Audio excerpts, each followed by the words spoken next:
I've seen and heard enough. I just want to know, why? I discovered my wife's affair through a haunting portrait. The betrayal was unbearable, but my revenge was cold and calculated. With Adrestia's help, I exposed her lies and shattered her world. The confrontation was intense, the fallout even more so. Every secret was laid bare, every deception unmasked. This journey of deceit, revelation, and vengeance took unexpected turns. This is my story. Enjoy watching it. June 1987. My name is Joe Neely. During this story, I was a boss for a team of field service engineers, basically repairmen who fix office gadgets. I started working for the company right after I left the military in early 1984. I had just finished 4 years as a radio operator in the Marines. With my 2-year electronics degree and my honorable discharge, I set out to find a job. I got the job quickly and found out I was really good at it. I understood electronics well and could get along with the customers. I enjoyed the work. I didn't make a lot of money, but it was enough to pay the bills. I also went to night classes and eventually earned a 4-year degree in electronics. The company had clients all over Southern California, including some fancy areas like Century City. One of these clients was a law firm with many important clients, like celebrities and politicians. Wendy Patterson was a junior lawyer at this law firm in Century City. She also handled buying new equipment for the office, which meant we saw each other often. Our relationship was always professional, but I often thought about her in a dreamy way because I found her very attractive. After I became a supervisor, Wendy told me about a machine in her office that kept breaking down. I knew this machine well. It worked great when it worked, but it often had problems. She seemed very upset because her bosses weren't happy with her handling of the problem. I understood her situation. Her bosses didn't get that machines sometimes break and need to be replaced. They blamed her instead. I listened to her concerns and suggested she get a new machine. I even offered to join her and the sales rep to help decide. Her face lit up at my offer. "You'd do that for me, Joe?" she asked. I nodded. "Sure, Wendy," I said. "I'd be happy to help." She smiled, kissed me on the cheek, and thanked me warmly. I told her I would talk to the sales rep that afternoon. Remember, this was 1987, and not everyone had a cell phone. After speaking with the sales rep, I called Wendy and set a meeting for the next day. We discussed several options. She listened to the rep but looked to me for advice. I liked the machine he suggested but proposed getting a slightly better one that would last longer. She liked this idea, as did the rep, since it meant a bit more commission for him. Once the paperwork was done, I even supervised the installation and showed Wendy and her co-workers how to use some of the new features. When I finished, Wendy pulled me into her office. "I can't thank you enough, Joe," she said. "I almost lost my job." She showed just how close by holding 2 fingers close together. "You saved me. There's got to be something I can do to thank you." I wanted to say something romantic, but stayed professional. "Just doing my job, Wendy," I said. "You don't need to thank me." "Yes, I do," she insisted, writing something on a piece of paper. She handed it to me. "Meet me at this address at 6 o'clock tonight. It's my treat." I recognized the address. It was an expensive steakhouse next to a nightclub. "Wendy, this is—" I began, but she cut me off. "It's the least I can do," she said. "Dress casual and bring your appetite. By the way, I hope you like to dance."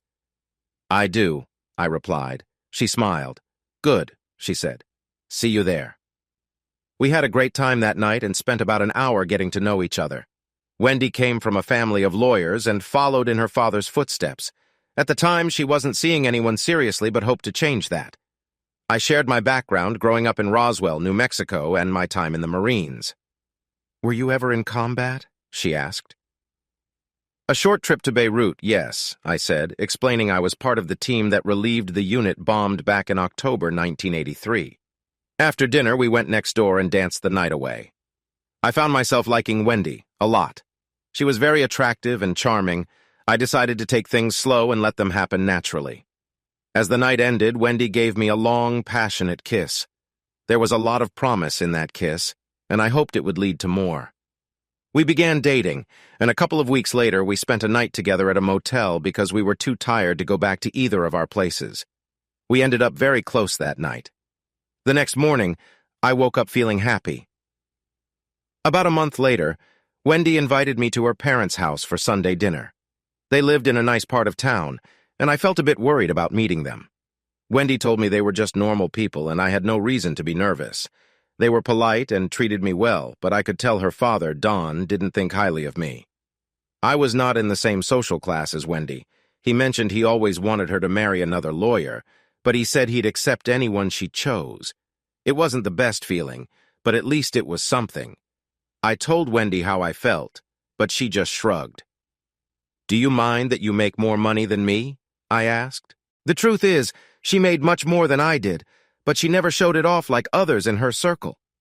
"I wouldn't care if you made minimum wage," she said.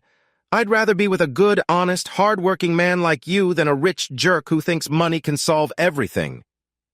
I admired her even more after hearing that. We kept dating and fell in love. In October 1987, I asked her to marry me, and she said yes. Her mother seemed happy for us, but I wasn't sure about her father. He took me to his home office and gave me a paper. "What's this?" I asked. "It's a prenuptial agreement," he said. "Nothing personal. I just want to protect my daughter's assets. I'm sure you understand," he added in a tone that felt a bit condescending.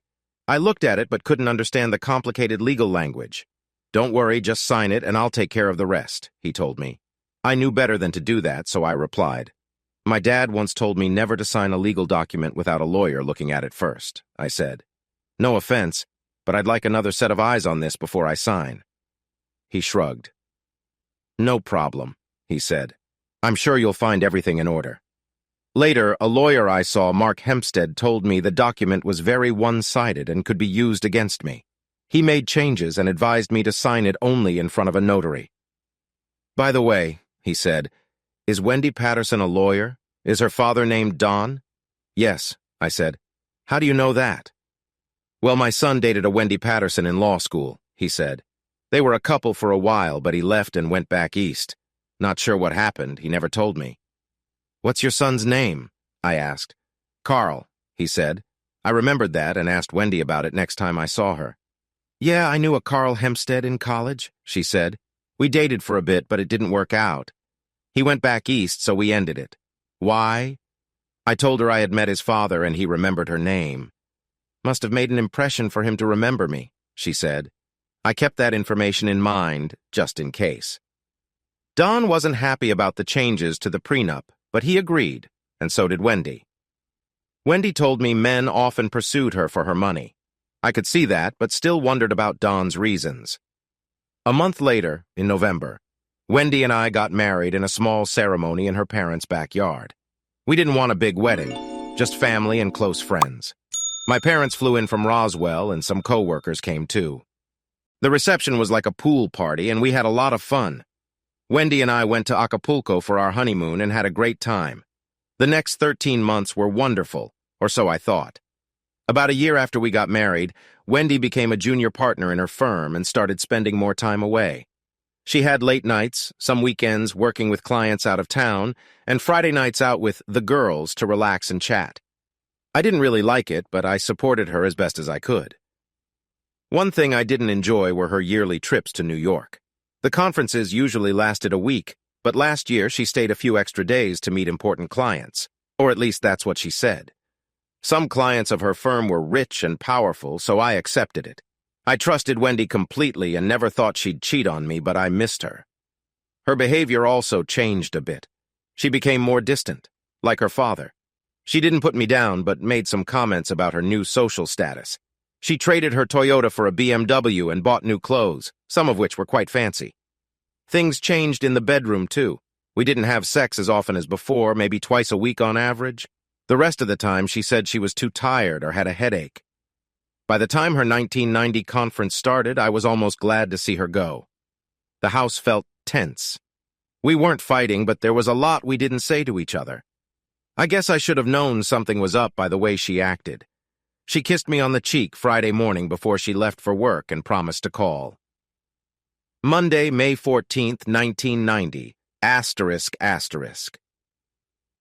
I got home that night, tired from work, grabbed the mail from our mailbox, and went inside for another lonely night with leftovers, beer, and TV. Wendy had been back east for her yearly conference since Friday night. She promised to call me every night, and so far she had kept that promise, though I could tell it wasn't easy for her. After a quick bite, I sorted the mail. Bills were set aside for us to review later, as we always did together.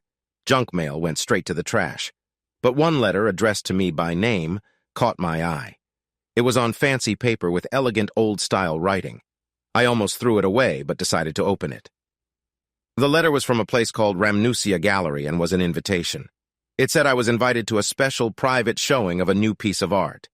I found it odd because I never showed any interest in art. The letter said I needed to be there the next day, Tuesday, at 11 a.m. sharp. I checked the address in my Thomas Guide, a well-known map book for anyone living in Southern California back then. The gallery was just a few blocks from my morning appointment. That night, Wendy called and we talked for a few minutes. She told me about her conference and the interesting people she met. I told her about the invitation. "You should go," she said. "It would be good for you to see some art." "If you insist," I said. "I insist," she replied. We said our goodbyes and exchanged loving words before ending the call. I missed her so much and wondered if she really missed me just as much. The next day, I finished my service call about 20 minutes before 11 o'clock. I called in and took lunch. I headed to the Rhamnousia Gallery address and was surprised to see a large, Gothic house that looked like it belonged in a movie. I checked the address, parked, and walked to the front door, which opened just as I was about to ring the bell. "Good day, Mr. Neely," said a short, neat blonde who opened the door. "You're right on time. Thank you for being punctual. Please come in." I followed her inside and looked around. The place seemed empty and was filled with old-looking chairs, tables, and matching lamps. The walls had portraits of unknown people in various poses. None of them looked happy. I wondered what kind of gallery this was. "My name is Dr. Adrestia Rhamnousia," the blonde said, extending a delicate hand. I took it, curious about her and her unusual name. Living in Southern California, I was used to different names and accents, so I thought nothing more of it. "You're probably wondering what kind of gallery this is," she said, almost like she read my mind. "Let's just say there's nothing like it anywhere else," she added with a slight smile. "Let's look at your portrait, shall we?" "My portrait?" She opened a pair of double doors and led me into a room with only 2 chairs and a small table, set in front of a covered painting on an easel. She ushered me to a chair and stood by the covered portrait. Once I sat down, she smiled and removed the cover. Saying I was shocked when she uncovered the painting would be putting it mildly. The portrait looked almost like a photo, but I could see the brushstrokes. It was a painting of Wendy, sitting at a table that could have been in a restaurant or a bar. She was wearing a black dress that showed quite a bit of her chest. She seemed to be looking up at someone special with a familiar sparkle in her eyes and a loving smile. I recognized the necklace she wore. It was the one I gave her for Valentine's Day that year. But I saw something that bothered me. Her wedding and engagement rings were missing. Instead, she had a dolphin ring on her right hand, a piece of jewelry I had seen many times but never asked about. I looked at Adrestia, confused. "What's going on here?" I asked. "How did you get this?" "We received this over the weekend," she said, "and I thought you should see it yourself." A flag suddenly went up in my mind. How could she have known this was my wife and gotten the invitation to me so quickly? I set that aside for the moment. "But this is a picture of my wife," I said. "When did she pose for this? Where's her wedding ring and who is she smiling at?" "You are correct," Adrestia said. "It is a portrait of your wife. It was done late Friday night. The other questions will be answered in time, that is, if you really want the answers." "Friday night?" I asked. "But she just got into New York Friday night. I spoke to her on the phone when she got to her room." "And what time was that?" Adrestia asked. "I guess it was about 3 p.m., I said. "That would have made it about 6 p.m. Eastern Time. Wendy told me she had just gotten to her room after dinner and was going straight to bed. She sounded really tired." "Look at the watch on her arm," Adrestia said. I looked closely and saw the watch Wendy always wore. The time was hard to see, so Adrestia handed me a magnifying glass. I checked again, and it showed 9:15. How was this possible, I wondered. "But this could have happened at any time," I said. "This was done exactly when it happened," Adrestia told me. "That meant Wendy had gone out after we talked." I was shocked. Had she lied to me? Was she seeing someone else? What was going on? I'm sure you have many questions right now, Adrestia said. You should come back later tonight, around 9:30. Why? I asked. Is there more? She smiled and sat in the chair beside me. Maybe, she said, but you'll never know unless you return. She handed me a key. Come anytime you want, but I really think you should come back at 9:30 tonight. Confused, I took the key and put it in my pocket. Thanking her, I stood up. She walked me to the door and smiled as I left. Remember, she said, 9:30 tonight. I drove off in a daze. Why did Adrestia want me back at 9:30 tonight? Is Wendy cheating on me? If so, with whom? Should I tell her when she calls, or should I wait to see what is happening? I somehow made it through the rest of my day and got home after 5 o'clock. The phone rang as soon as I walked in. It was Wendy. I thought about confronting her, but decided to wait until I had more information. Hey, sweetie, she said. I miss you so much. How was your private showing? It was, eye-opening, I said. I might go back to see what else they have. Good, she said. You could use a little culture, you know. So how is your trip so far? I asked, trying to change the subject. Not too bad, she said. Mostly dry lawyer talk, you know. Meet anyone interesting? I asked. Oh, 1 or 2 people, but nothing like you, she said. Got any plans for the evening? I asked. Oh, a few of us are going to grab a bite to eat and a couple drinks, she said. We might do some dancing, but that's pretty much it. How about you? Not much, just going to eat, maybe watch a little TV, but that's all, I said.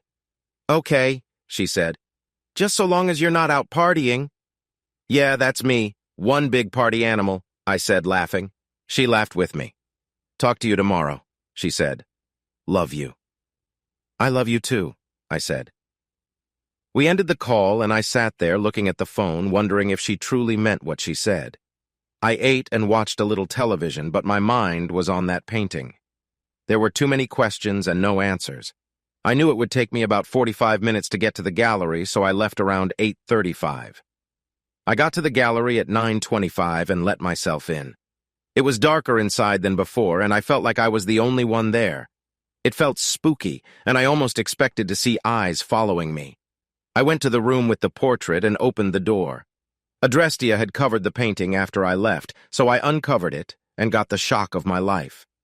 The picture had changed completely.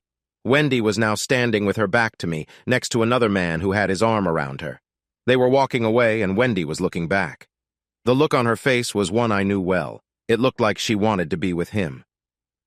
I used the magnifying glass on the table to look at her watch. It showed 12 o'clock. If this was the real time, it was about 35 minutes ago. How was this possible? I wondered. I covered the portrait and sat down, putting my head in my hands. Was Wendy cheating on me? If so, why? None of this made any sense. I thought back and couldn't remember any signs that she was unfaithful. In fact, she had told me she hated cheaters. Surely this had to be a cruel joke. After sitting there for about 30 minutes, I decided to take one more look. I had to know who this guy was. I uncovered the painting again and nearly fell back into the chair. The painting had changed yet again. This time, Wendy was with the man in an intimate way.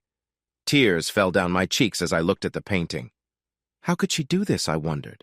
Adrestia's voice cut through my thoughts. It's always shocking to learn the one you love is cheating on you, she said quietly. I didn't even know she was there. She walked to the painting and covered it back up before sitting next to me. How is this possible? I asked. Is it real? Please tell me it's not real. I'm sorry, Joe, she said, but it's very real. I shook my head. No, I said, it can't be. She'd never do something like this to me. Actually, she would, Adrestia said, and she is. I hate to tell you this, but it's not the first time, she said. I stared at her, stunned. What do you mean? This is actually the 5th time they've been together since you got married, she explained. You know about this? I asked. She nodded. Yes, I do. How? I pressed. She looked down for a second before speaking. I don't think you're ready to hear the full story yet, she said gently. Maybe after you've had a night to sleep on it, you will be. She uncovered the painting one more time, and it had changed again. This time, Wendy was lying flat on her back with the man between her legs, about to engage in a private act. I noticed her rings in an empty ashtray on the nightstand. I broke down, crying. Adrestia covered the painting and came to my side. "I'm so sorry you had to see that, Joe," she said, placing her hand on my head. She kissed my forehead and I suddenly stopped crying, the initial shock fading. "Tonight you will sleep and dream of better times. Come back tomorrow after work and I'll explain everything." I nodded, still shaky. She led me to the door and wished me good night. I drove home, feeling a storm of emotions. Part of me was sad, but another part was very angry. Strangely, I slept well that night, dreaming of Wendy and I during happier days. I got through work the next day and went straight to the gallery afterward. Adrestia met me at the door and took me to her office. The office was different from the rest of the gallery. It was filled with old books and scrolls. A computer was on her desk with another large screen on the wall. She made a cup of tea, handed it to me, and sat behind her desk as I took a sip. "I trust you slept well last night," she said as she opened a large folder. "I did, thank you," I replied.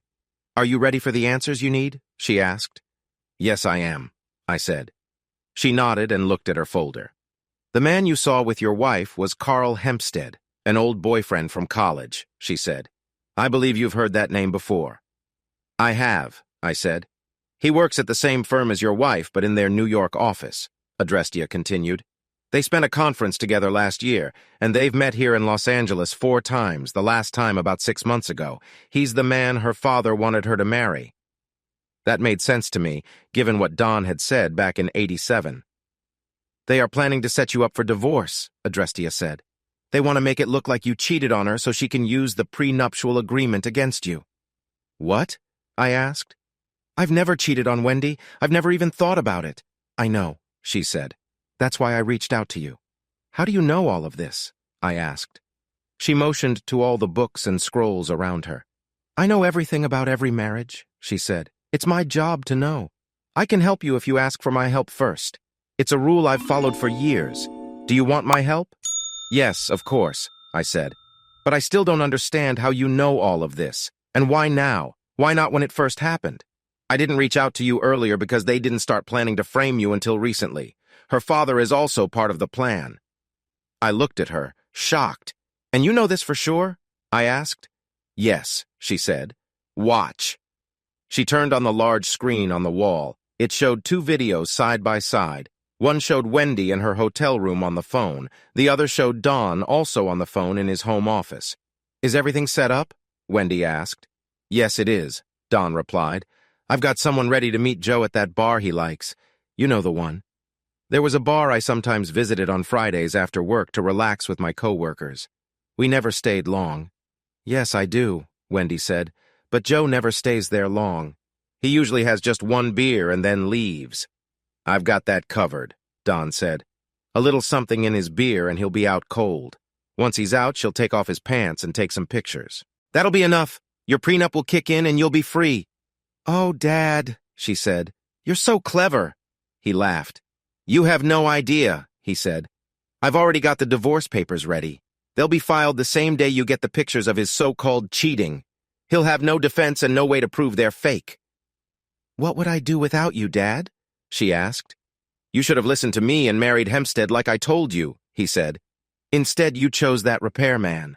"Joe's a good man," she said. "Maybe so," Don said. "But he's not good enough for you and you know it. He's just a repairman. He'll never be able to support you as you deserve." "So when is this going to happen?" she asked. "This Friday," Don said. "Tonight you tell your husband you have to stay until Monday. Tell him you have to meet clients. He'll believe you. Friday, when he goes to the bar, the girl I hired will approach him. When he's not looking, she'll slip him the drugs and it'll be done. Then you and Carl spend the weekend at our place in the Hamptons. By the time you get back Monday, we'll have him caught. You confront him with the pictures and we'll give him the papers that day." "I hate doing this to him," she said. "It has to be done and you know it," Don said. "The sooner it's done, the better." "I guess you're right," she said. "Just don't hurt him." "Don't worry," Don said. "You just stick to the plan and I'll handle the rest." "Okay, Daddy," she said. "Talk to you soon. Bye." They both hung up, and as I watched, Wendy turned to Carl. "It's going to be done this Friday," she said. "Good," Carl said. "Then it'll just be us. I can't wait," he added, kissing her on the cheek. I'd better call Joe and let him know I won't be back till Monday, she said. He's expecting my call. Make it fast, Don said. We have reservations, you know. She nodded and placed another call. I could hear the phone ringing in the background. Then I heard our message machine pick up. Hi, baby, it's me, she said. Sorry I missed you. Some of us are getting ready to go grab something to eat. I just wanted to let you know I'll be meeting with clients this weekend, so I won't be back till Monday. Love you. Bye-bye. As I watched, she hung up the phone and smiled. The video ended, and I sat there, stunned. I looked at Adrestia. How did you do that? I asked. How did you get those cameras set up just at the right time? Trade secret, she told me. So what do we do now? I asked. Would you like to confront your wife? Tonight? She asked. Of course I would, I said. But I don't have a plane ticket to New York. That won't be a problem, she said. So how do I do this? I asked. Go home. Listen to her message to prove to yourself this is real, she said. Then be back here at 9:30. I'll take care of the rest. I agreed and went home. I had to hear that message if, in fact, there was a message to hear. Sure enough, when I got home, the machine said there was one message, so I let it play and heard the very same message I had seen her leave earlier. Damn. I was back at the gallery at 9:30, having showered and changed. Adrestia met me at the door, and we walked into the room with her portrait. I looked and saw Wendy and Carl on the bed together. I looked at Adrestia. Are you ready? She asked. I nodded my head. Yes, I said. She took my hand and looked at me before speaking. Remember, they won't be able to see or hear you at first, she said. I'll let you know when they can. I nodded my head in understanding. Get ready, she added. Soon, the room we had been in was gone and was replaced with a dark hotel room. After my eyes adjusted to the darkness, I could see Wendy and Carl in the bed. Wendy was laying on her back while Carl was over her. I could tell from the movement that they were having an intimate moment. Soon he moved away and stood at the foot of the bed. Wendy laid there, her legs spread wide. I could see what had just happened. That was great, he said. Yes, it was, wasn't it? She asked in response. Better than your husband? He asked with a smirk. Of course, she said with a little laugh. You always were better than him. You don't even need to ask. I need a cigarette after that, he said, grabbing a robe. Want to join me? Wendy got out of the bed and put on a short, silky robe. Why not? She asked. When did Wendy start smoking? I asked myself. As I watched, they opened a sliding glass door and stepped out onto a small balcony to light up. Go ahead, Adrestia whispered to me after they leaned on the balcony to smoke their cigarettes. They can see you now. I nodded my head and stepped forward. Wendy turned around and her eyes opened wide as she saw me step up to the sliding glass door. Joe, she exclaimed, what are you doing here? Carl turned around and leaned against the railing, a smirk on his face. Why, Wendy? I asked. Wasn't I good enough for you? Didn't I love you enough? Why did you feel it necessary to plot against me with your father and lover boy here? I don't know what you're talking about, Joe, she said. Bullshit, I yelled, causing her to lean back against the railing. I heard you plotting with Daddy Dearest to set me up with a hooker so you could file for divorce. Joe, it's not what you think, she started. I cut her off with a wave of my hand.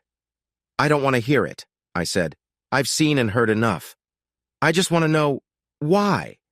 Was all that stuff you said about not caring how much I make just a lie? How many other lies have you told me? No, it wasn't, she said tearfully. So tell me, why did you do it? I asked. She looked down, sheepish. Carl stood up, a smirk still on his face. He was a bit taller than me, but I weighed more than he did, and I had the benefit of training. Plus, I was more than just a little bit mad.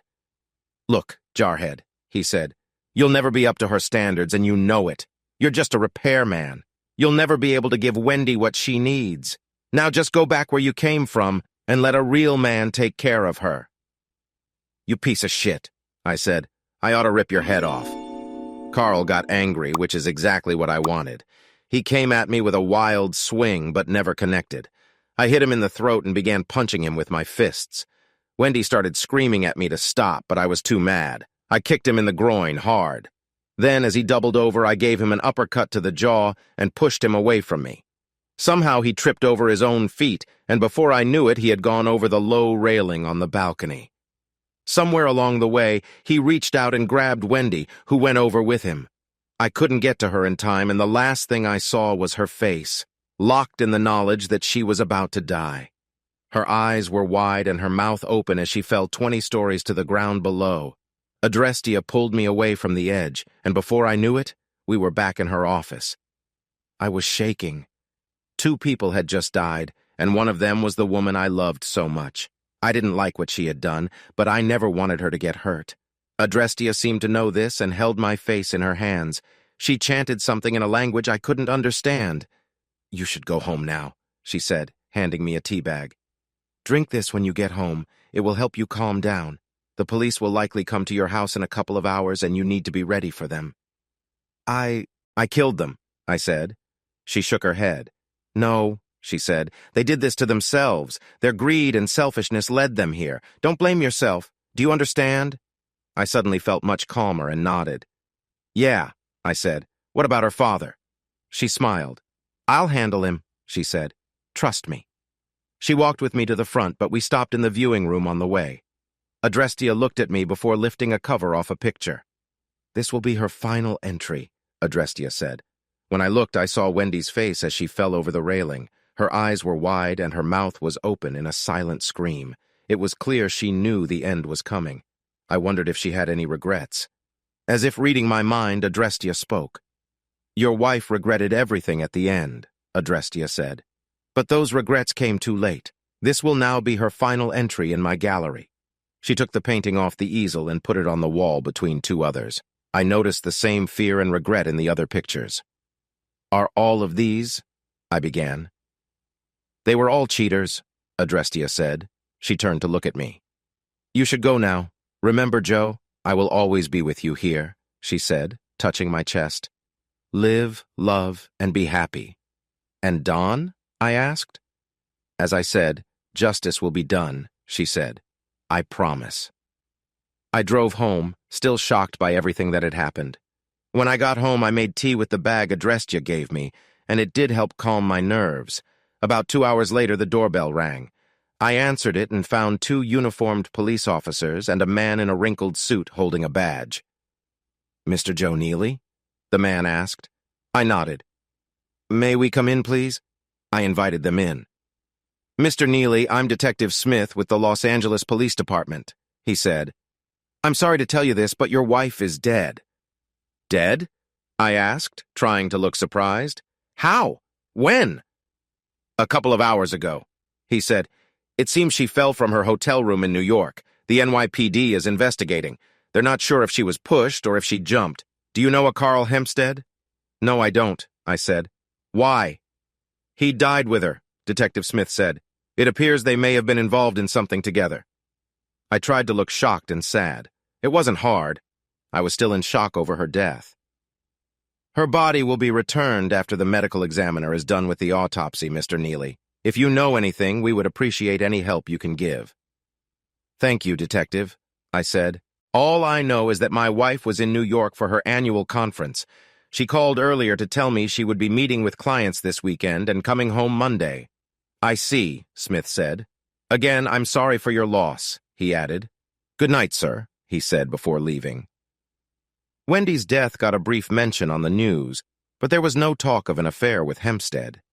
Maybe, I thought, that was because of her firm's influence. Her body was returned to L.A., and her parents took care of the funeral arrangements. I had little contact with them during this time, but her friends and co-workers stopped by to offer their sympathy. Because her face and body were badly hurt, the casket was kept closed during the service, and a large picture of her was placed next to the coffin.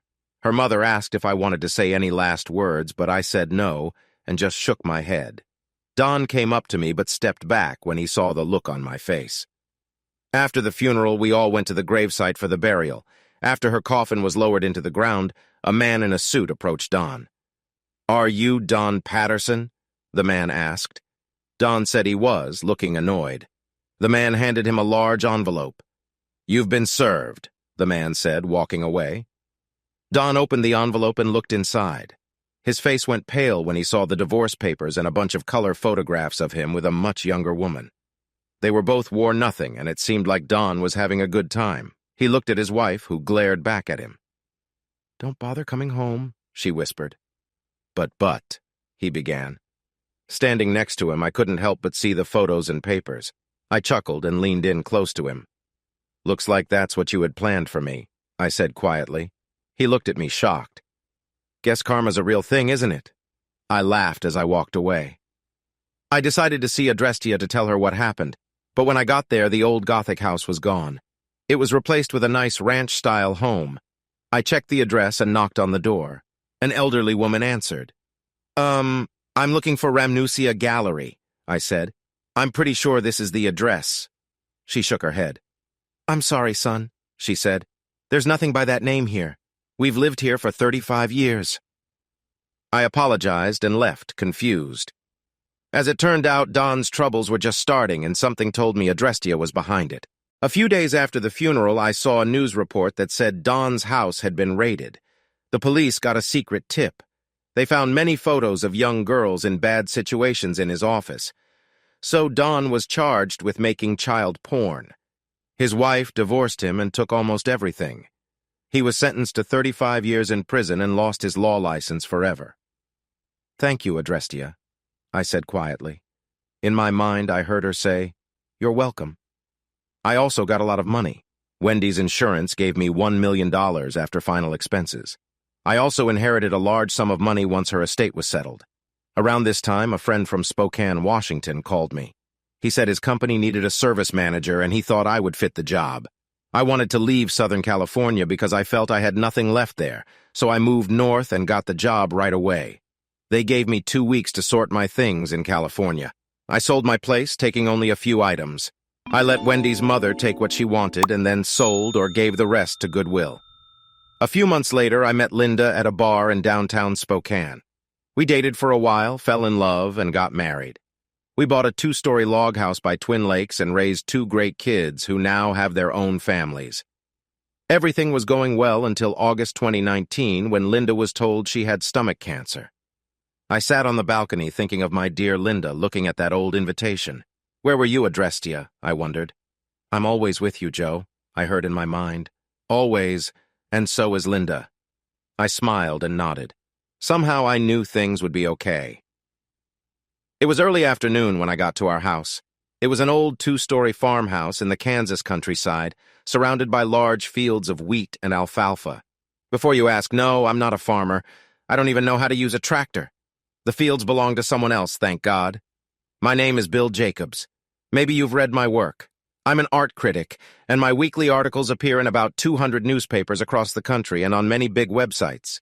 I work mostly from this cozy country house that my wife of 8 years and I call home. I travel a bit, maybe 1 to 3 days a week, depending on what I'm writing about. My wife, Denise, is a surgeon at the county hospital in what locals here call a town. The people here are good, honest, and hardworking. They take care of their families and do the right thing. They look you in the eye when they shake your hand. But the town is not what I'm used to after living most of my life in Southern California. I met her at an exhibit in Los Angeles. I was covering the event for the paper, and she was there on a break from her studies. She was finishing her medical degree at the time. I remember that day clearly. I was looking at a piece of art, making notes, when she came up to me. "That's an interesting piece," she said. "Think so?" I asked. "Yes," she said. "What do you think?" "To me, I've seen better work done by kids with crayons," I told her. "Don't you like abstract art?" she asked. "I do," I said.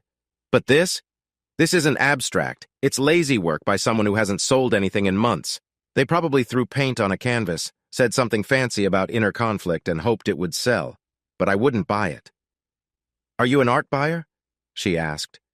"No, I'm a critic," I said. "Bill Jacobs," I said, holding out my hand. "Denise Blackman," she said, shaking my hand. "You're a real art critic?" I laughed. "Yes," I said. "They pay me real money to write bad things about art like this. Some artists even see it as an honor to be insulted by me." She laughed. "Sounds interesting," she said. I shrugged. "It can be," I said. I mostly travel to see art exhibits and maybe talk to artists, but I spend a lot of time on my computer. It can get boring. What about you? I'm a medical student, she said. I start my residency next year.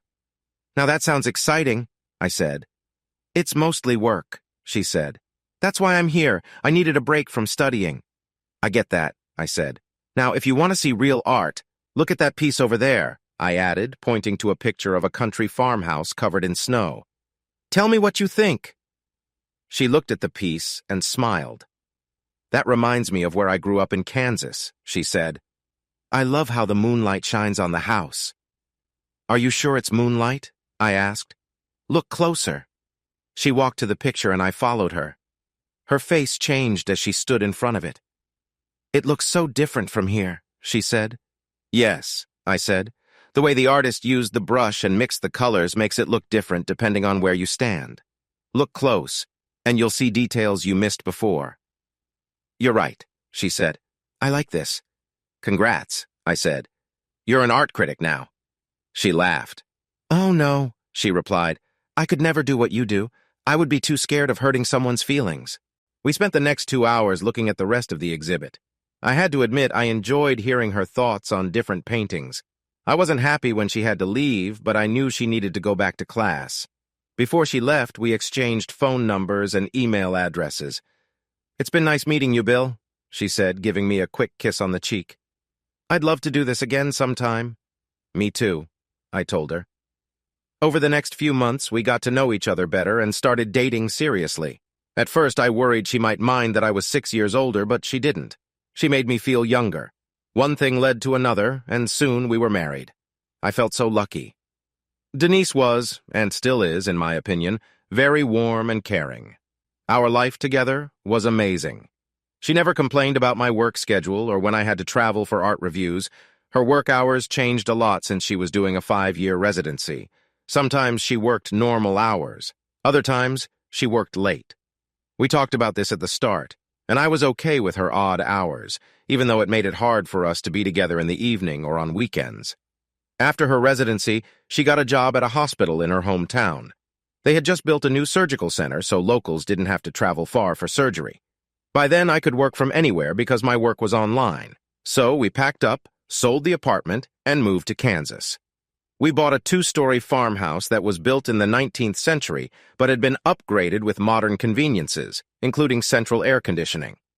I made sure it had high-speed internet, which was essential for my work. We turned one of the bedrooms upstairs into my office and planned to use the 3rd bedroom for a nursery. Our bedroom was large, with a nice bathroom for both of us. The biggest change for me was how dark it got at night in the countryside. It was pitch black. You couldn't even see your hand in front of your face. This was very different from the bright lights of the city. But I loved the night sky. I had never seen so many stars. I used to have a small telescope when I was a kid, but nothing prepared me for this. Seeing how much I enjoyed the stars, Denise surprised me with a nice 8-inch telescope with all the accessories for taking pictures. Naturally, I thanked her that night. It took me a while to learn how to take good pictures of the night sky. It's not as simple as pointing a camera and clicking, but I figured it out, and soon my office was filled with pictures of planets, galaxies, and colorful nebulae. Denise even took a few to decorate her office. The best times were the nights Denise and I sat out back with the telescope. After watching the stars for a while, we would often lay there, feeling like we were on top of the world. The first 7 years of our marriage were perfect, at least to me. I loved my job, had a nice home, and a beautiful wife. What more could a man want? We even talked about having kids. Denise had been on birth control because she wanted to wait until she was more settled, which I understood. Then I noticed small changes in her. Her work hours got longer and more random. She became short-tempered about small things, and we argued over silly stuff. I thought it was job stress, so I didn't say much. One year, she had to go to a medical conference in Wichita for 5 days. Before she left, she seemed worried, but wouldn't say why. I tried to be close to her the night before she left, but she said she had a headache. The next day, she left, promising to call me every night. I had an important exhibit to review in New York that week, and I saw that I could meet her in Wichita that Friday and come home with her. I hoped she'd like the surprise.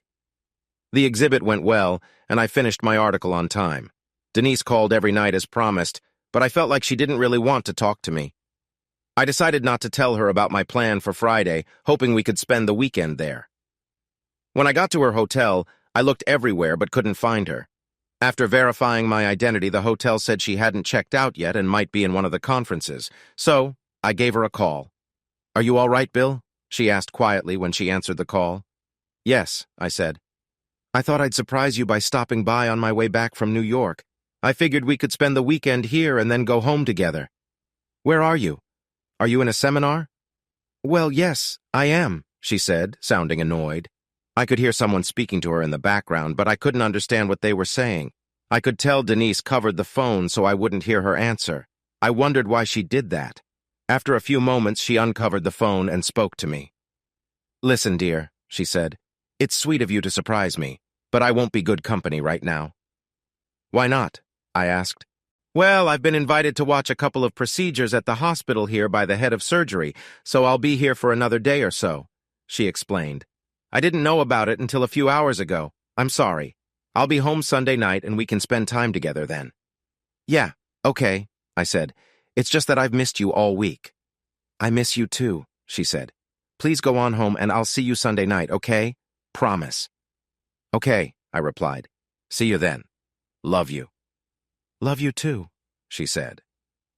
She didn't close the call right away, and I thought I heard her say something like, "dodged a bullet." Maybe I didn't hear her correctly, but it sounded like that. So I went back to the airport and got a flight home. I wasn't happy. For the first time in our married life, I started to wonder if she was cheating on me. Denise did get back on Sunday. Well, technically it was Monday at about 2:30 a.m. She tried to be quiet so she wouldn't wake me up, but I was already awake. She put her suitcases in the closet, then went into the bathroom. A few minutes later, she came out wearing a long robe and climbed into bed. I couldn't ignore the strong smell of cigar smoke, aftershave, and something else when she snuggled up to me. "Please go take a shower," I mumbled. "You smell like an ashtray." "I'm too tired to take a shower," she said. "Fine," I told her, getting up. "I'll sleep on the couch." I grabbed my pillow and a blanket and went downstairs. I didn't sleep well that night, only drifting off a couple of times. I got up at 8 o'clock when Denise stumbled into the kitchen to make coffee. "I thought you were coming home yesterday," I said. "I'm sorry," she said, wiping sleep from her eyes. I could still smell the cigar and aftershave, so I kept my distance. "It took longer than I planned, and it was hard to get a flight last night. Why were you so upset when I came in?" "Sorry. You know how sensitive I am to smells," I said. "I could smell cigar smoke and aftershave all over you when you came in this morning." "What were you doing, anyway?" "Dr. Branstead took a smoke break on the way to the airport," she explained. "I didn't think you would notice it on me." "And the aftershave?" I asked. "Was that his?" "Probably," she said. "You must have been very close to get it all over you like that," I said. "He gave me a hug goodbye when he dropped me off at the airport," she explained. "That must have been some hug," I said. "Look, nothing happened, all right?" she snapped. "You seem very defensive over something that never happened," I said. "I just asked a simple question." "You're right," she said. "I'm sorry, I was exhausted when I left there, and I was too tired to shower when I got home." "So, what's your schedule like?" I asked. "I don't have to be at the hospital until 11 o'clock today," she said. "I'm meeting our new head of surgery, and then I have a couple procedures this afternoon. I'll probably be late getting home." "All right," I said. "I'll order a pizza then. I'd better get to it, see what my week looks like." "Bill," Denise said as I turned to go upstairs, "I really am sorry we didn't connect this weekend." "Me too," I said with a forced smile. "Maybe next weekend." As expected, Denise didn't get home until after 8 p.m., and she was exhausted. I didn't complain too much as I knew how hard she works. I had an exhibit to review in Denver that week, so between that and her busy schedule, we saw very little of each other that week. We did manage to spend some time together over the weekend, but I sensed there was something else on Denise's mind. About a month later, Denise announced that we were invited to a social event the hospital was holding. They wanted to introduce the new regional director. So, I got my best suit cleaned and went with her to the event. Denise looked stunning in her black dress, which showed off her figure nicely. It wasn't revealing, but she still looked amazing. I was proud to be with my lovely wife at the dinner, and that's where I met the new regional director, Dr. George Branstead. He came up to us when we arrived. I noticed he was a bit older than me, with a full head of dark hair showing some gray at the temples. He looked fit, about 3 inches taller than me, and about 20 pounds heavier, mostly muscle. I recognized the aftershave he wore and the slight scent of cigar smoke around him. "This must be the famous art critic Bill Jacobs," he said, offering his hand. "I've heard a lot about you," he added as we shook hands. "In fact, I have you to thank for keeping me from making a bad decision." "How's that?" I asked. "Well, that article you wrote about the exhibit in Washington, D.C. a couple of years ago," he said. "My wife and I were thinking about getting a couple new pieces of art shown there, but after your review, we changed our minds." "Glad to be of service," I said. "I take it you already know my wife from that conference in Wichita." "Yes," he said. "That's quite a lady you've got there," he remarked. I saw them exchanging looks and wondered if something else was happening. "Yes, she is," I replied. "She's an excellent surgeon," he added. "I have big plans for her, and I think she's ready for the challenge," he said, looking at her. I saw her cheeks turn red and wondered what had embarrassed her. The evening went well. Dinner was nice, and we heard several important people talk about Dr. Branstead, how great he was and all he did for the community. Then we were free to enjoy the open bar and the dance floor. Denise and I danced several times, and she also danced with Dr. Branstead. While they danced, I thought they were a bit too close. I saw him whisper to Denise more than once, making her laugh. Sometimes she glanced my way after he spoke, and I wondered what they were talking about. He brought her back to me with a showy gesture. "I think the good doctor should have the last dance with his wife," he said with a grin. I thanked him and took Denise's hand.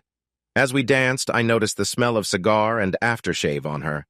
I wondered if this was how she got his smell on her in Wichita. Finally, the dance ended and we left. I saw Branstead leaving alone and wondered where his wife was. We drove home. "I noticed George was alone tonight," I said. "Where was his wife?" "He said she wasn't feeling well," Denise replied. "You two seem to get along well," I said. "Should I be worried?" "Of course not," she said. "You're the one I love." "I'm glad to hear that," I said. "And you're the one I love. So what are these big plans he mentioned?" "They're talking about having surgeons travel to different hospitals," she said. "I'm on the list." "I see," I said. It sounded like he had something else in mind. "I don't know what that could be," she said. I had never caught her lying before, but something didn't feel right. I decided to drop the subject until I knew more. Things were tense for the next few months. Denise's schedule was worse than before. She was on a team that traveled to clinics and hospitals around the state. We hardly saw each other, and when we did, it was just to say hello and goodbye. Frustrated, I tried to get her to change her schedule so we could spend time together, but she seemed more focused on her career. Something felt off about all of this. I thought about hiring a private investigator, but decided against it. If she was innocent, she would be very angry about me spying on her. Also, I didn't want to spend money and find out nothing was wrong. Luckily, I had friends who were investigative reporters, and Denise didn't know this, so I reached out to a few to see what they could find out about Dr. Branstead. I was in Seattle reviewing an exhibit when I got a call from Denise. She said she would be in Topeka for a meeting that weekend. I was very frustrated but tried to stay calm. "I'm sorry," she said. "I know we planned to get away when you got back from Seattle. I'll make it up to you." I had heard this too many times before. I counted to 10 before responding. "Bill?" she asked when I didn't reply. "Are you there?" "I'm here," I said. "Who's going to this meeting?" "Well, Dr. Branstead," she said. "Of course," I thought. "And some others from my hospital and other hospitals." "Okay," I said. "Do what you have to do. I'm not happy, but I understand." "You're the best," she said. "I love you." "Love you too," I said before ending the call. This had to stop, I thought. I finished the exhibit and went to the hotel. While eating, my phone rang again. It was Ralph Williams, a friend who works for the Kansas City Star. "Hello," I said.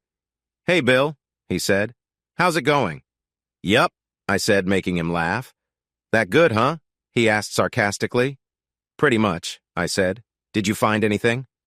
"I sure did," he said. "Your Dr. George Branstead is quite a guy." Is that good or bad? I asked.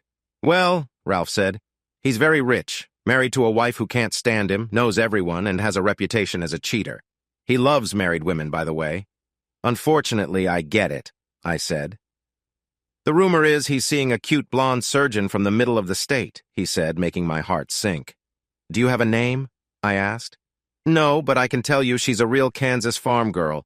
Cute as a button from the photos I saw. Photos? I asked. You have photos? Yes, he said. They were at a healthcare event a few weeks ago. Looked very friendly. Can you email me those photos? I asked. Sure, he said. Happy to. Thanks, Ralph. I appreciate it, I said. Anytime, old friend, he said. By the way, it turns out the good doctor got involved in a scandal out west a few years back. What kind of scandal? I asked. The kind that makes famous doctors leave quietly, if you catch my drift, he said. I don't know everything, but I know someone who does. I'll send you her info along with some pictures. She writes for a gossip blog in California. She's waiting for your call. Thanks, I said and hung up. I remember Denise saying she had a meeting in Kansas City a month ago, but she never told me about George. Then my phone dinged. It was an email. I was nervous, but I opened it to see the photos. And there it was.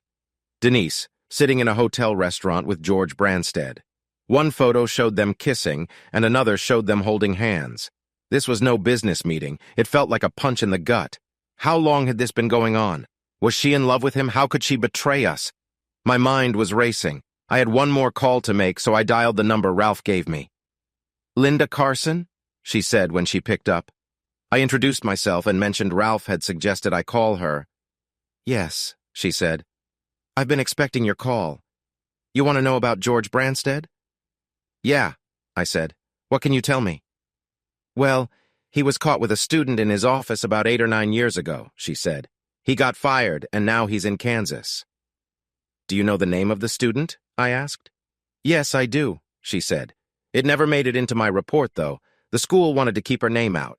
Let me check my notes. Ah, here it is, Denise Blackman. I felt sick. Are you sure? I asked. Absolutely, she said. Do you know her? That's my wife's maiden name, I said. When did this happen? I'm sorry to hear that, she said. Hold on, let me check. Here it is, she said, giving me the date. I checked my old planner. It was the day I met her at the exhibit. Damn. I thanked Linda and ended the call. Somehow I got through dinner, then went to my room to finish my article for the week. I submitted it just in time and decided to go home. I needed answers, but none came. I hoped things would get better. I got home early Friday afternoon, grabbed the mail, and went inside. The place felt unusually quiet. I put away my clothes and sorted the mail. Bills went in one pile and junk mail went in the trash. There was a beige envelope addressed to me in fancy writing from some place called Rhamnousia Gallery. I opened it. It was an invitation to an exclusive showing at 5 p.m. that evening. The address was local. I had never heard of the gallery before. Maybe it was new, and the owner wanted to show me around. I decided to go and take my mind off things for a while. I arrived at a large, 2-story Victorian house at 5 o'clock. The door opened before I could knock. A slim, petite blonde, looking no older than 25, stood there. Mr. Jacobs, she said, right on time. Please come in. I followed her inside. After she closed the door, she turned to me. My name is Adrestia Rhamnousia. Welcome to my gallery, she said, offering her hand. Pleasure to meet you. I didn't know there was an art gallery in this town, I said. She smiled and pushed a strand of hair out of her face. Trust me, Mr. Jacobs, she said. There's nothing like it anywhere else in the world. Please call me Bill, I said. All right, Bill, she said. And you can call me Adrestia or Dr. A. Adrestia, I said. That's an interesting name. I've been called many things over the years, she said. Feel free to look around. I walked through the gallery, looking at the portraits on the walls. They seemed almost like photos and showed people facing their last moments. It was the strangest collection I had ever seen. I looked for the artist's name but couldn't read the markings in the corners. I stopped at a portrait of a woman falling backward. Her eyes were wide open, her hair flew in her face, and her mouth was open in a silent scream. She seemed to know her end was near. This is a strange collection, I said. Do you sell many of these? These aren't for sale, she said. They're kept for the future. This one is one of our newest additions. They look so real, I said. Who painted these? Some of them painted themselves, she said. I looked at her stunned. How was that possible? So if these portraits aren't for sale, how do you stay open? I asked. Money isn't a problem, she said. We have very, very deep pockets. After a few awkward moments, she spoke again. Oh, I see. You thought I invited you here to write a review. Isn't that why you sent the invitation? I asked. She smiled and shook her head. No, it's not, she said. I'm sorry if you misunderstood. Actually, I have something here just for you. Please come with me. I followed her through a set of double doors into a room. There was a covered picture on an easel and 2 chairs with a small table between them. Please have a seat, she told me, pointing to the chair on the right side. I sat down and watched as she went to the picture and took off the cover. I was shocked. In the picture was Denise, wearing a black dress that showed a lot of skin. Her hair was nicely done and her nails were painted red. I noticed she wasn't wearing her rings on her left hand. Her hand was on top of another hand which belonged to, yes, you guessed it, George Branstead. She smiled at George with a look that said, I want you. It was a look I had seen many times since we met. I sat back in the chair, stunned. But this was a painting, not a photo. How could it be done so quickly, I wondered. Is this real? Is this some kind of a bad joke? I asked, upset by the picture. No, it's not. You're probably wondering if this is really happening, Adrestia said, as if reading my mind. Trust me, it is real. I can't explain it in a way that would make sense to you, but I assure you it's real. She covered the picture and sat in the chair next to me. I know this is a terrible shock to you, she said. I nodded, feeling numb. Yes, I stammered. I also know you've suspected your wife has been cheating for a while, but you have no proof, she said. How would you know that? I asked. It's my job to know, she told me.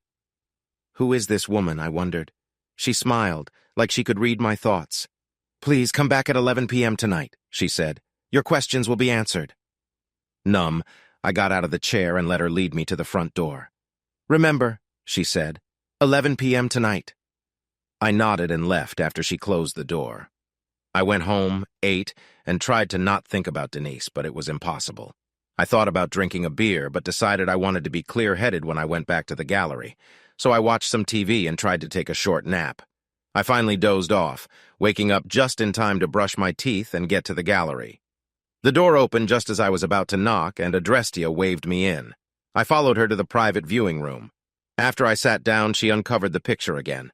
I was shocked to see Denise wear nothing with George Branstead. What kind of trickery is this? I looked at Adrestia, confused. Please come into my office, she said. I got up and followed her upstairs. I looked around when we entered her office. There were shelves filled with what looked like old books and scrolls. A computer sat on her desk and another large screen was on the wall. She made a cup of tea, handed it to me, and sat behind her desk. I took a sip and felt a bit better. What's going on? I asked. How could that picture have changed? Maybe this will help, she said. After moving her mouse, the screen on the wall turned on. I could see Denise in bed with George. How could this be real? I had seen enough. I saw her phone on the nightstand and called her. I could see her phone light up as the call went through. She picked it up, looked at it for a moment, then declined the call and put it back. Who was that? George asked. Him, she said. Probably just got back from Seattle. Denise was clearly annoyed. I called her phone again, interrupting them.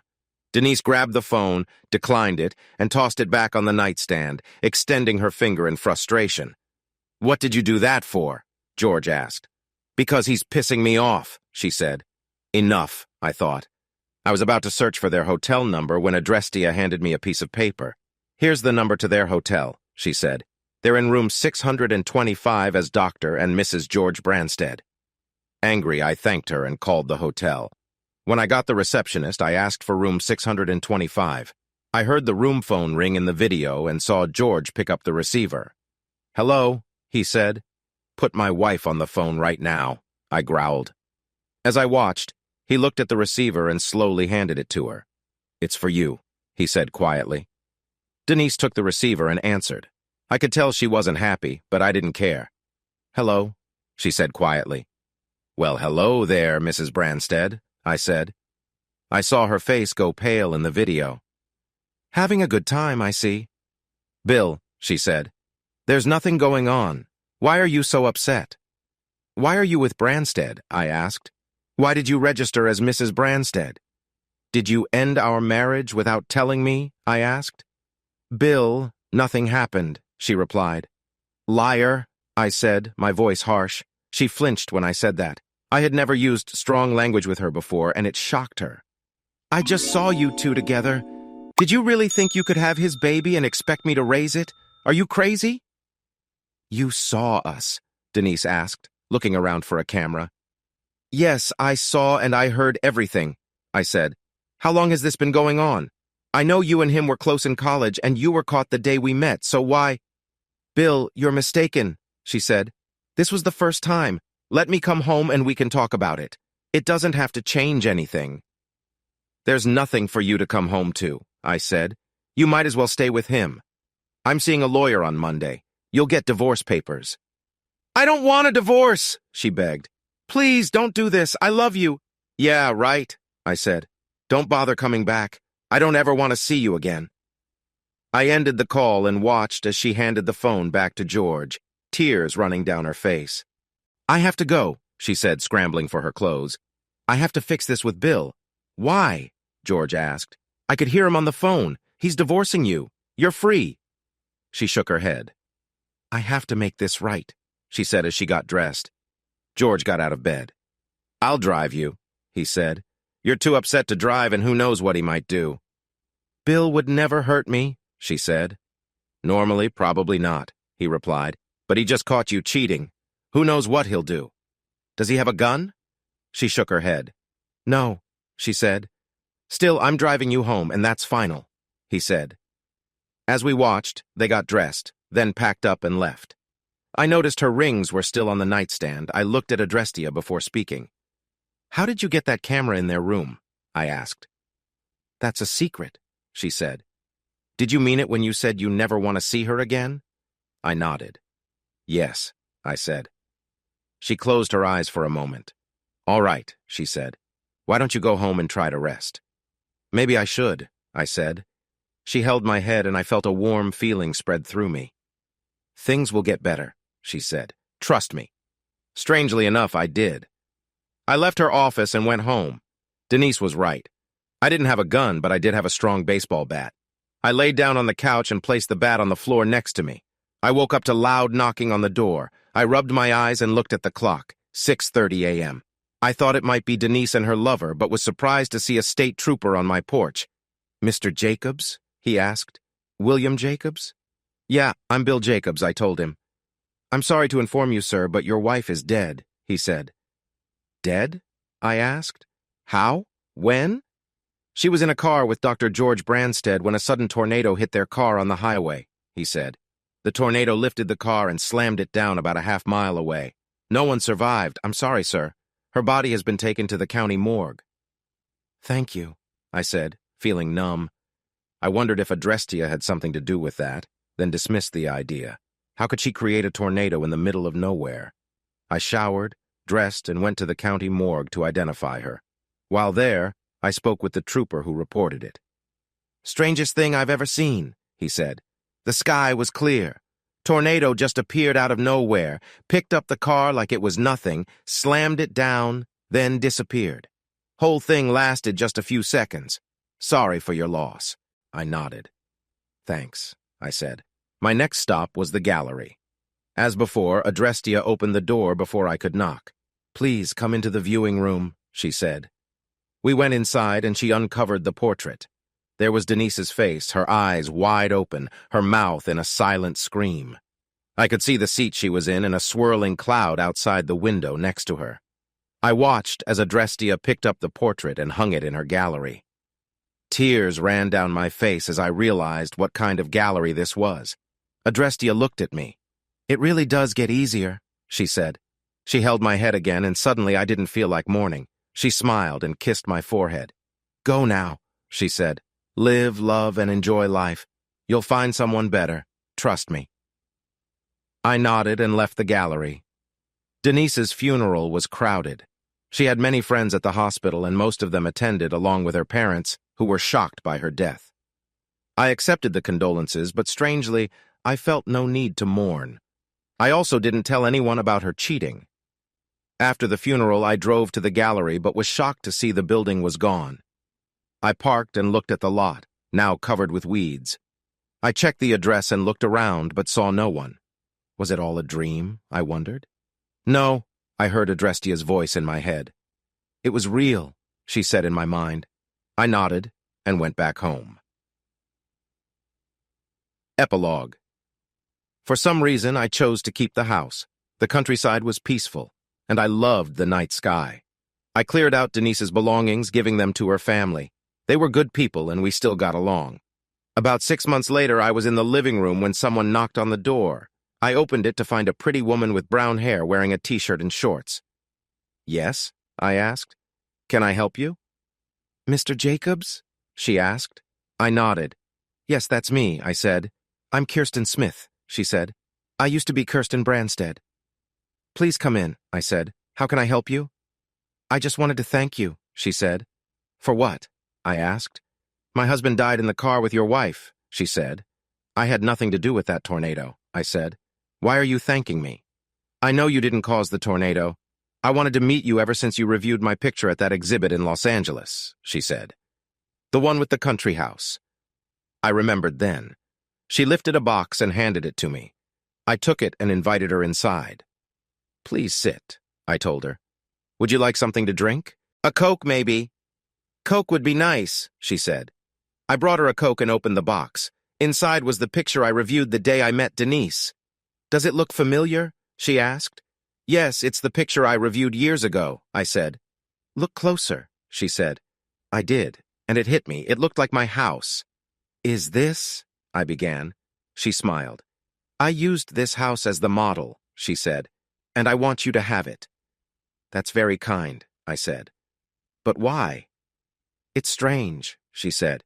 Everyone told me I wouldn't make it as an artist, even George, but your review was different. You said I had talent. I framed that review and put it up next to the picture. After George died, I kept hearing a voice in my head telling me to give it to you.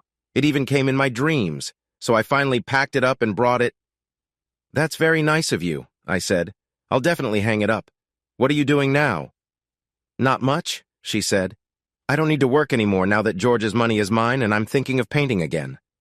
I nodded. Do you have a place to work? I asked. Not yet, she said.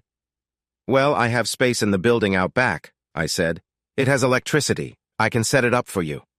You do that? She asked, surprised. Why not? I said. I'm not using it. Might as well put it to good use. She hugged me and thanked me many times. I showed her the space. This would be perfect, she said. I'll need to add heat and air conditioning, I said. It gets very hot in summer and cold in winter, but I think it will work for you. I'll pay you rent, she said. I shook my head. Don't worry about it, I said. If you watch the place while I'm gone, that's enough. Kirsten almost lived in the workspace I set up for her. It felt good knowing someone was around when I was away. We got to know each other well, and she had free run of the place. After a few months, she was mostly living in the house, and yes, in my bed. A few months later, we got married. On our wedding night, I thought back to the last thing Adrestia said to me. You'll find someone much better. Trust me. What's that old saying? When life gives you lemons, make lemonade. As I parked in front of the building where my wife Kelly and I lived, I wondered about our marriage. Was it falling apart, or was I imagining it? I got out of the car and grabbed the mail. More bills and junk, mostly addressed to occupant. I was tired, as usual. That's what happens when you work 16 hours a day, 4 days a week, and another day at a fast food place nearby. The reason I worked so much was simple. We had bills to pay and wanted to save for a house. Plus, I wanted to do something special for Kelly on our 5th anniversary, which was in a few days. Kelly helped too. She kept the place in order and worked at a travel agency. She didn't make much money, but it helped. As for me, I worked 40 hours a week for a customer service company, which meant being on the phone all day, either listening to complaints or taking orders. It could get old. But the money wasn't bad, and we had great benefits. I made $18 an hour, plus commission checks every month and bonus checks every 6 months based on company performance. Most of the time, my commission checks were almost as much as my regular pay. On top of that, I worked part-time at the fast food place, taking orders and money. It sounded boring and sometimes was, but it was different from my main job. I had been working like this for almost 2 years and it was wearing me down. On the bright side, I had managed to get our money problems sorted out and had even saved a lot for a house. Between the 2 jobs, I was making over $7,000 a month before taxes. I planned to quit the second job once we were in a better financial place. After the cruise, I wanted to take a close look at our finances. Because of my busy schedule, Kelly had been handling the bills for the past year, and she seemed to be doing fine with it. Through her work, Kelly got us tickets for a 5-day Caribbean cruise at a big discount. I decided to spend extra money for a suite with a balcony and a nice ocean view. I was really looking forward to spending time alone with her on the water. We had both arranged to take vacation at the same time, and we were set to leave after work tomorrow, which was Friday. I climbed the stairs to our apartment and opened the door. It was dark inside, and all I could hear was the cuckoo clock on the wall. Weird, I thought. Kelly didn't mention not being home. I put the mail on the table by the door and turned on the light. The place was clean and neat as always, but something felt off. "Kelly, I'm home," I called out. Silence. I walked into the kitchen but didn't see any food prepared. She usually left a covered plate in the fridge for me when I got home late, but there was nothing. I went to the bedroom and saw the bed was made, but no sign of Kelly. I pulled out my phone and tried calling her, but it went straight to voicemail. "Kelly, this is Sam," I said. "That's me, by the way, Sam Carmichael."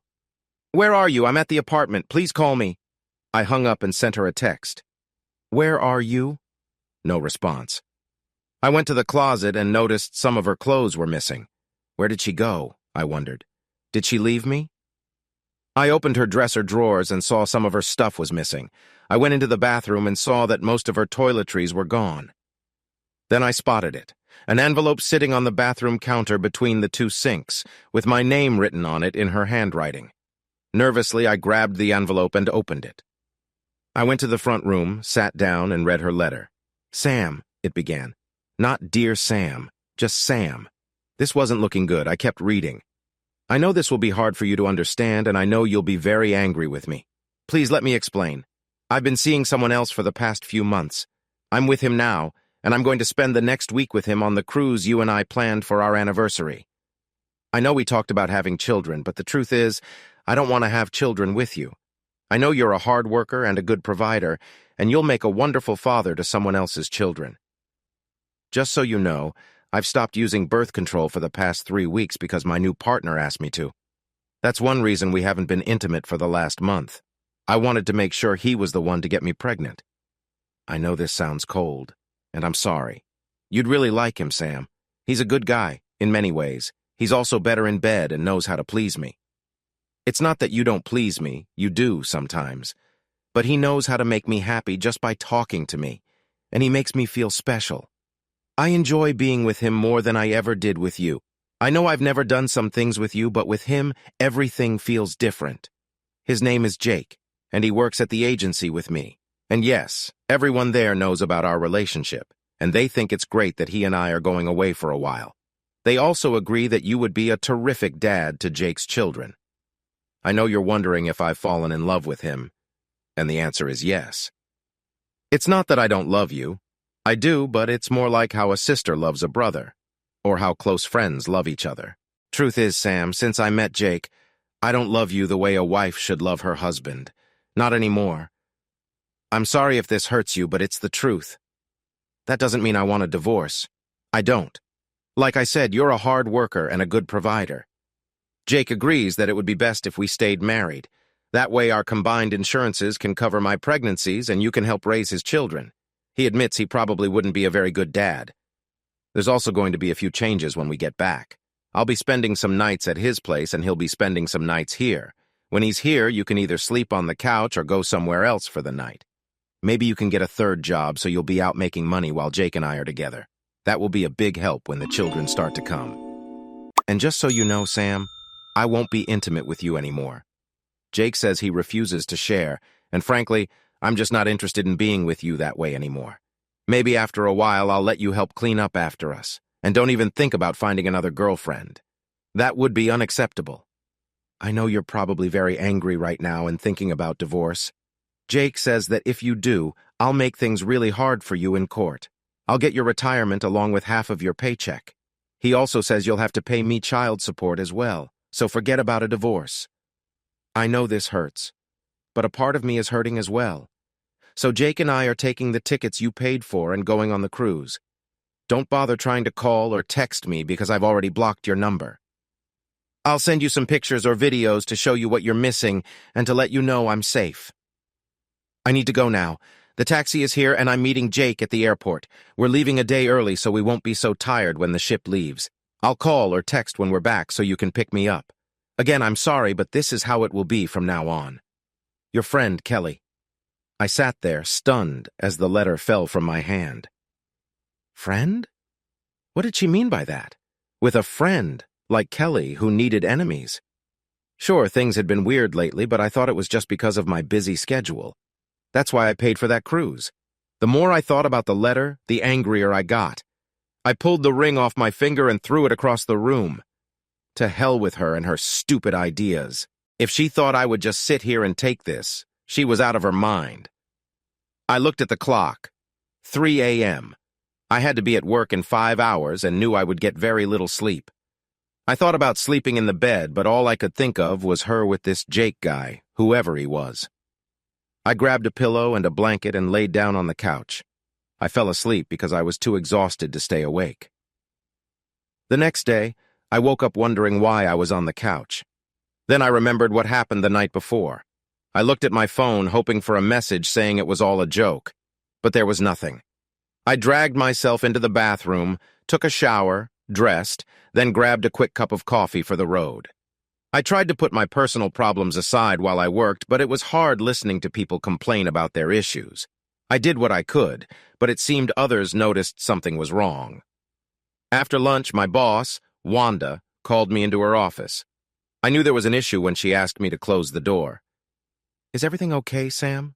she asked, genuinely concerned. "You seemed off this morning. Everything okay at home? I know you're working 2 jobs. Maybe you should consider quitting the fast food place." I thought about it for a moment before responding. "No, Wanda, everything's not okay at home," I said.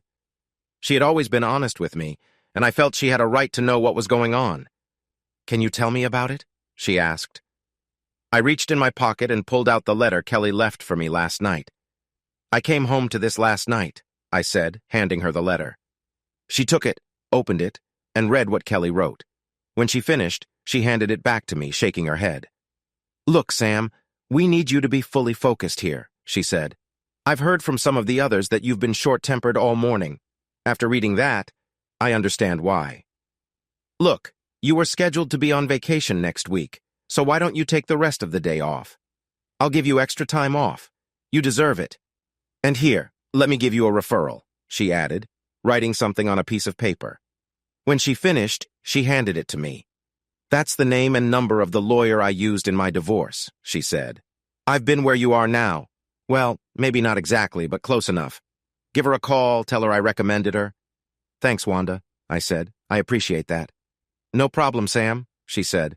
"Take the next week, get things straightened out, and come back focused, okay? And remember, there are plenty of fish in the sea." I chuckled at that. "I hear you, Wanda," I said. "Thanks again." She dismissed me, so I went to my desk and shut down, telling my coworker I'd see him in a week or so. He waved as I left. When I got to my car, I pulled out the note Wanda gave me and called the number. "Law offices of Hawkins and Bledsoe, how can I direct your call?" the receptionist said when she answered. "I'd like to speak with Linda Hawkins, please," I said. "Wanda Green gave me her number and recommended her to me." "One moment, sir," the receptionist said. I was put on hold and listened to the hold music as I waited. A couple of minutes later, the receptionist came back on the line. "Sir, Miss Hawkins is scheduled to be in court this afternoon, but she does have a slot open at 4 p.m., she said. "Will that work for you?" "That will be perfect," I said. "I'll be there. Where are you located?" She gave me the address, and I wrote it down on a piece of paper. She took my name and confirmed the appointment. I thanked her and ended the call. I looked at the time and realized I had enough time to head over to the travel agency where Kelly worked. Maybe I could catch her in time to stop this craziness.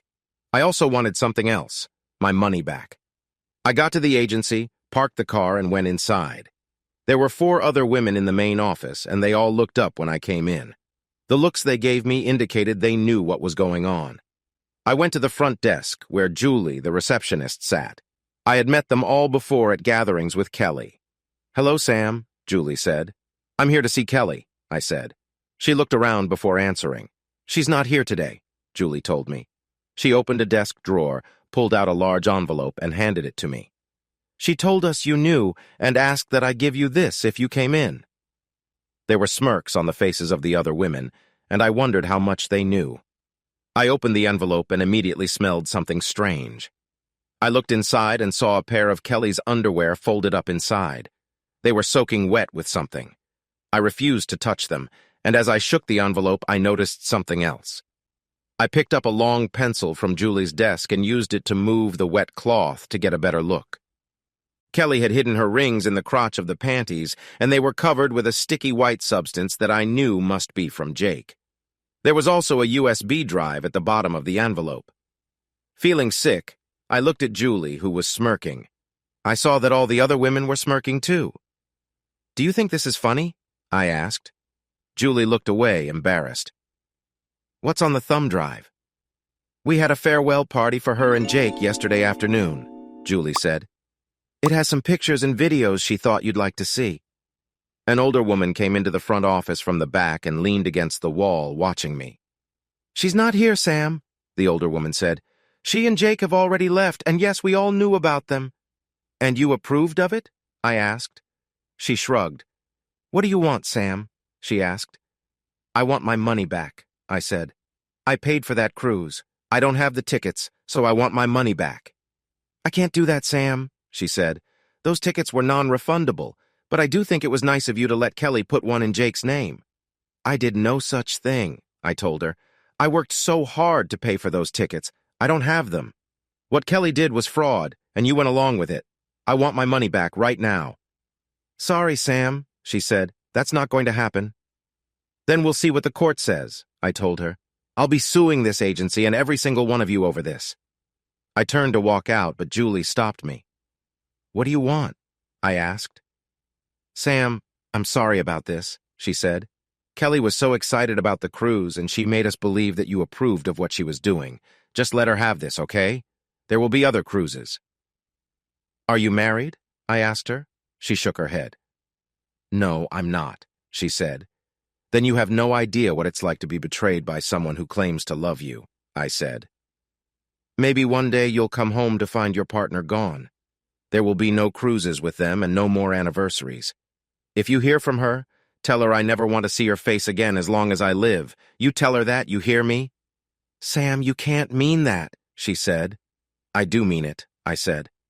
"Tell her I hope she and Jake get what they deserve." Julie looked at me, shocked. The others looked shocked as well. I looked around the office before speaking again. "I guess I'll see you all in court. Goodbye." I turned and left before anyone could say anything else. I still had a couple of hours before I had to be at Linda's office, so I pulled into a park, found a shady spot, and took a nap in my car after setting the alarm on my phone. Is there no justice in the world? I asked myself as I leaned back. The nap helped, but not much. My neck was stiff and sore when I woke up. I took a sip of lukewarm coffee and started the car. When I got to the building where Linda's office was, I checked myself in the mirror. I looked awful. I combed my hair as best I could, grabbed Kelly's letter and the envelope Julie gave me, and headed inside. When I got to the office, a pretty blonde receptionist took my name and asked me to wait. She offered me a cup of fresh coffee, which I accepted. A few minutes later, she came out and walked me to Linda's office, closing the door after I was inside. Linda Hawkins was older than me, but still quite attractive. She stood up and offered her hand, which I shook. "It's good to meet you, Mr. Carmichael," she said. "Please have a seat." "Thank you, Miss Hawkins," I said, sitting down. "Please call me Sam."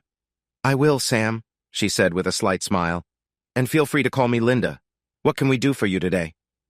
"I'd like to see about getting a divorce," I told her. And why would you want to do that, Sam? She asked. My wife is cheating on me, and there's more, I said, handing her the letter Kelly left me. Linda took the letter from me and read it, frowning as she did so. When she finished, she handed it back to me. And what's in the envelope? She asked. I handed it to her. Kelly left it for me. She had one of her colleagues give it to me. Be careful opening it, I said. It's pretty gross. She opened the envelope and her face scrunched up from the smell. She closed it quickly and handed it back to me. I don't blame you for wanting a divorce, she said. What are you looking to get out of it? Basically everything, I said. To tell you the truth, I want her to pay for what she did. Not only is she cheating on me, but she and the agency she works for also cheated me out of more than $2,000. I see, she said. Sam, what do you know about the divorce laws in this state? I don't know anything about them, I said. That's why I came to you. My boss recommended you. Well, I'm glad she did, Linda said. Let me be blunt, Sam. The family court system isn't about justice. It doesn't really matter who did what to whom, at least not in this state. It's all about money. Do you have any children? No, I said. She nodded. That's actually a good thing, she said. Divorce is always hardest on the children. What about property? Do you own a house? No, we're renting a one-bedroom apartment, I said. I've been working extra to help save up for a down payment. I see, she said. So that's one less thing we have to deal with. And you say she works? Yes, I said. She works for AA Travel Agency. And how much does she make? Linda asked. About the same as my base pay, about $18 an hour, I told her. Okay, Linda said. Well, the court might tell you to give her some money for a couple of years unless she remarries, and you'll probably have to split all your stuff, including any retirement savings, but it seems pretty simple. What about her cheating? I asked. This is a no-fault state, she said. We can't even mention that in the paperwork, but we might use it in our talks. Have you thought about counseling? No, I said. I can't get past this, and counseling won't help. The court might still order it, she said. It's not uncommon. What about her saying she'll bring her lover to the apartment? I asked. Can she do that? Is her name on the lease? Linda asked. Yes, I replied. Well, unless she or her boyfriend threaten you with harm, there's nothing you can do. She lives there too, Linda said. This is awful, I said, shaking my head. Yes, divorce is awful, Linda said. It's the price you pay for how it started. I laughed a little at that. Look, Sam, maybe she'll change her mind by the time she returns. She might realize she made a mistake and want to try again. I've helped a lot of people through divorces, and it's never easy. Maybe you should think about a legal separation to cool down. Later, if you still want a divorce, we can go ahead. I'd also suggest quitting the second job. The more money you make, the more she'll want. Besides, you seem exhausted. What's the point? I said. Okay, what about getting my money back for the cruise? We can work on that, she said. We discussed the details, and Linda wrote notes. When we were done, she gave me a checklist of things to do, mostly about the bank. I shook her hand and left, stopping at the front desk to leave a payment on my way out. I still felt terrible about everything, but at least I was doing something. I thought about quitting the second job. It was wearing me out, so I decided to talk to my manager tomorrow and give my notice. On the way home, I stopped at the bank and made the changes Linda suggested. I paid off and canceled the credit card Kelly and I shared. Then I took half of the money from our joint accounts and put it into a separate account I already had for bonuses and commissions. Kelly didn't have access to that account, so I thought it would be safe. I had planned to use that money for a house, but those plans were over. I got home, grabbed the mail, and ate some leftover meatloaf Kelly had made a few days earlier. She often cooked big meals and froze what we didn't eat. It took a while to thaw, but that was fine by me. I sat down with my dinner and looked through the mail. It was mostly junk and ads addressed to occupant or resident, except for one piece that looked like a personal handwritten invitation with fancy writing, addressed to me from something called Rhamnousia Gallery. I almost threw it away, but felt like I should open it. It was an invite to a private art show. I wasn't sure if Kelly had signed me up for it. She always tried to get me interested in the arts, but I never had time with my work schedule. The invitation said I should be there at 9:30 a.m. sharp. As I looked at it, I felt like this was something I needed to do. Don't ask me to explain why. I put the invite on the fridge with a magnet and decided to go. If nothing else, it might take my mind off my problems. I put on some gloves and opened the envelope Julie had given me earlier. After getting past the smell, I pulled out the panties and saw a ring sitting in the wettest part. I put them in a plastic bag and sealed it. Then I took out the USB drive and wiped it with alcohol. I wasn't sure if it would help, but it couldn't hurt. I took out my laptop and inserted the drive. I had a bad feeling about what was on it. And I was right. There was a folder full of pictures. Kelly with a man I assumed was Jake, drinking with friends and having fun. I noticed her skirt was so short you could almost see everything. Jake's hands were all over her in the photos, and the other girls were smiling. Some photos showed her pulling her top down or lifting her skirt to show off her tiny panties, the same ones in the envelope Julie gave me. As I looked, I saw more. Kelly topless, then naked. Finally, Kelly and Jake together in ways I didn't need to see. More photos showed Jake with her while the other girls, even their supervisor, watched. The next-to-last photo showed her straddling a toilet bowl naked as two girls held her panties underneath. One of them was Julie. In the middle of the panties were her rings, the ones I had put on her finger nearly 5 years ago. I saw something that made my heart sink. There was a stream of urine soaking the underwear and the gold rings. The last photo showed Kelly, wear nothing, sitting over the toilet with the wet panties and rings under her. She looked right into the camera and waved with a big smile. The others around her were also smiling and waving. I felt beyond humiliated. Then a new feeling took over, hatred. At that moment, I hated her with everything I had. I left that folder and opened another one. I found several video files. I didn't really want to watch her with that guy, but I wanted to hear what they were saying. I clicked on the last video to find out why she was peeing on her rings. When the video started, I saw her getting ready over the toilet as the others brought her the panties. Kelly took off her rings and gave them to an older woman who carefully placed them on the underwear so they wouldn't fall into the toilet. "Ready now?" Jake asked. "Yeah," Kelly said. "I need to pee so bad." She looked into the camera. "This is what I really think of you and our marriage, Sam. Enjoy. I've wanted to do this for a while." As I watched, she peed on the rings. The others laughed and clapped as she did it. When she finished, Jake walked up to her. He started to masturbate, but she took over and began to stroke him. He moaned in pleasure. "Oh yeah, that feels good," he said. "I'm about to come." She aimed him at the rings and stroked him faster. "Do it," she said. "I want to see you cover those rings." A few moments later, he ejaculated on the rings. Everyone clapped as it happened. When he was done, she let go of him and kissed him. "All right, get the envelope," Kelly said. One of the girls brought in an envelope, and they carefully put the wet panties and rings inside. "Make sure to include the photos and video," she instructed. "If Sam comes by tomorrow, give that to him, okay, Julie?" "Sure, Kelly," Julie said. "I'll be happy to." "All right," Kelly said. "Give Sam one last wave." "Bye, Sam. Hope you have a good weekend," she said while waving. The others waved with her. After that, Jake turned to the camera. "Don't worry, Sam," he said. "I'll make sure she has a good time while we're gone. Maybe she'll even get pregnant, giving you a baby to take care of. And thanks for paying for everything," he added with a sneer.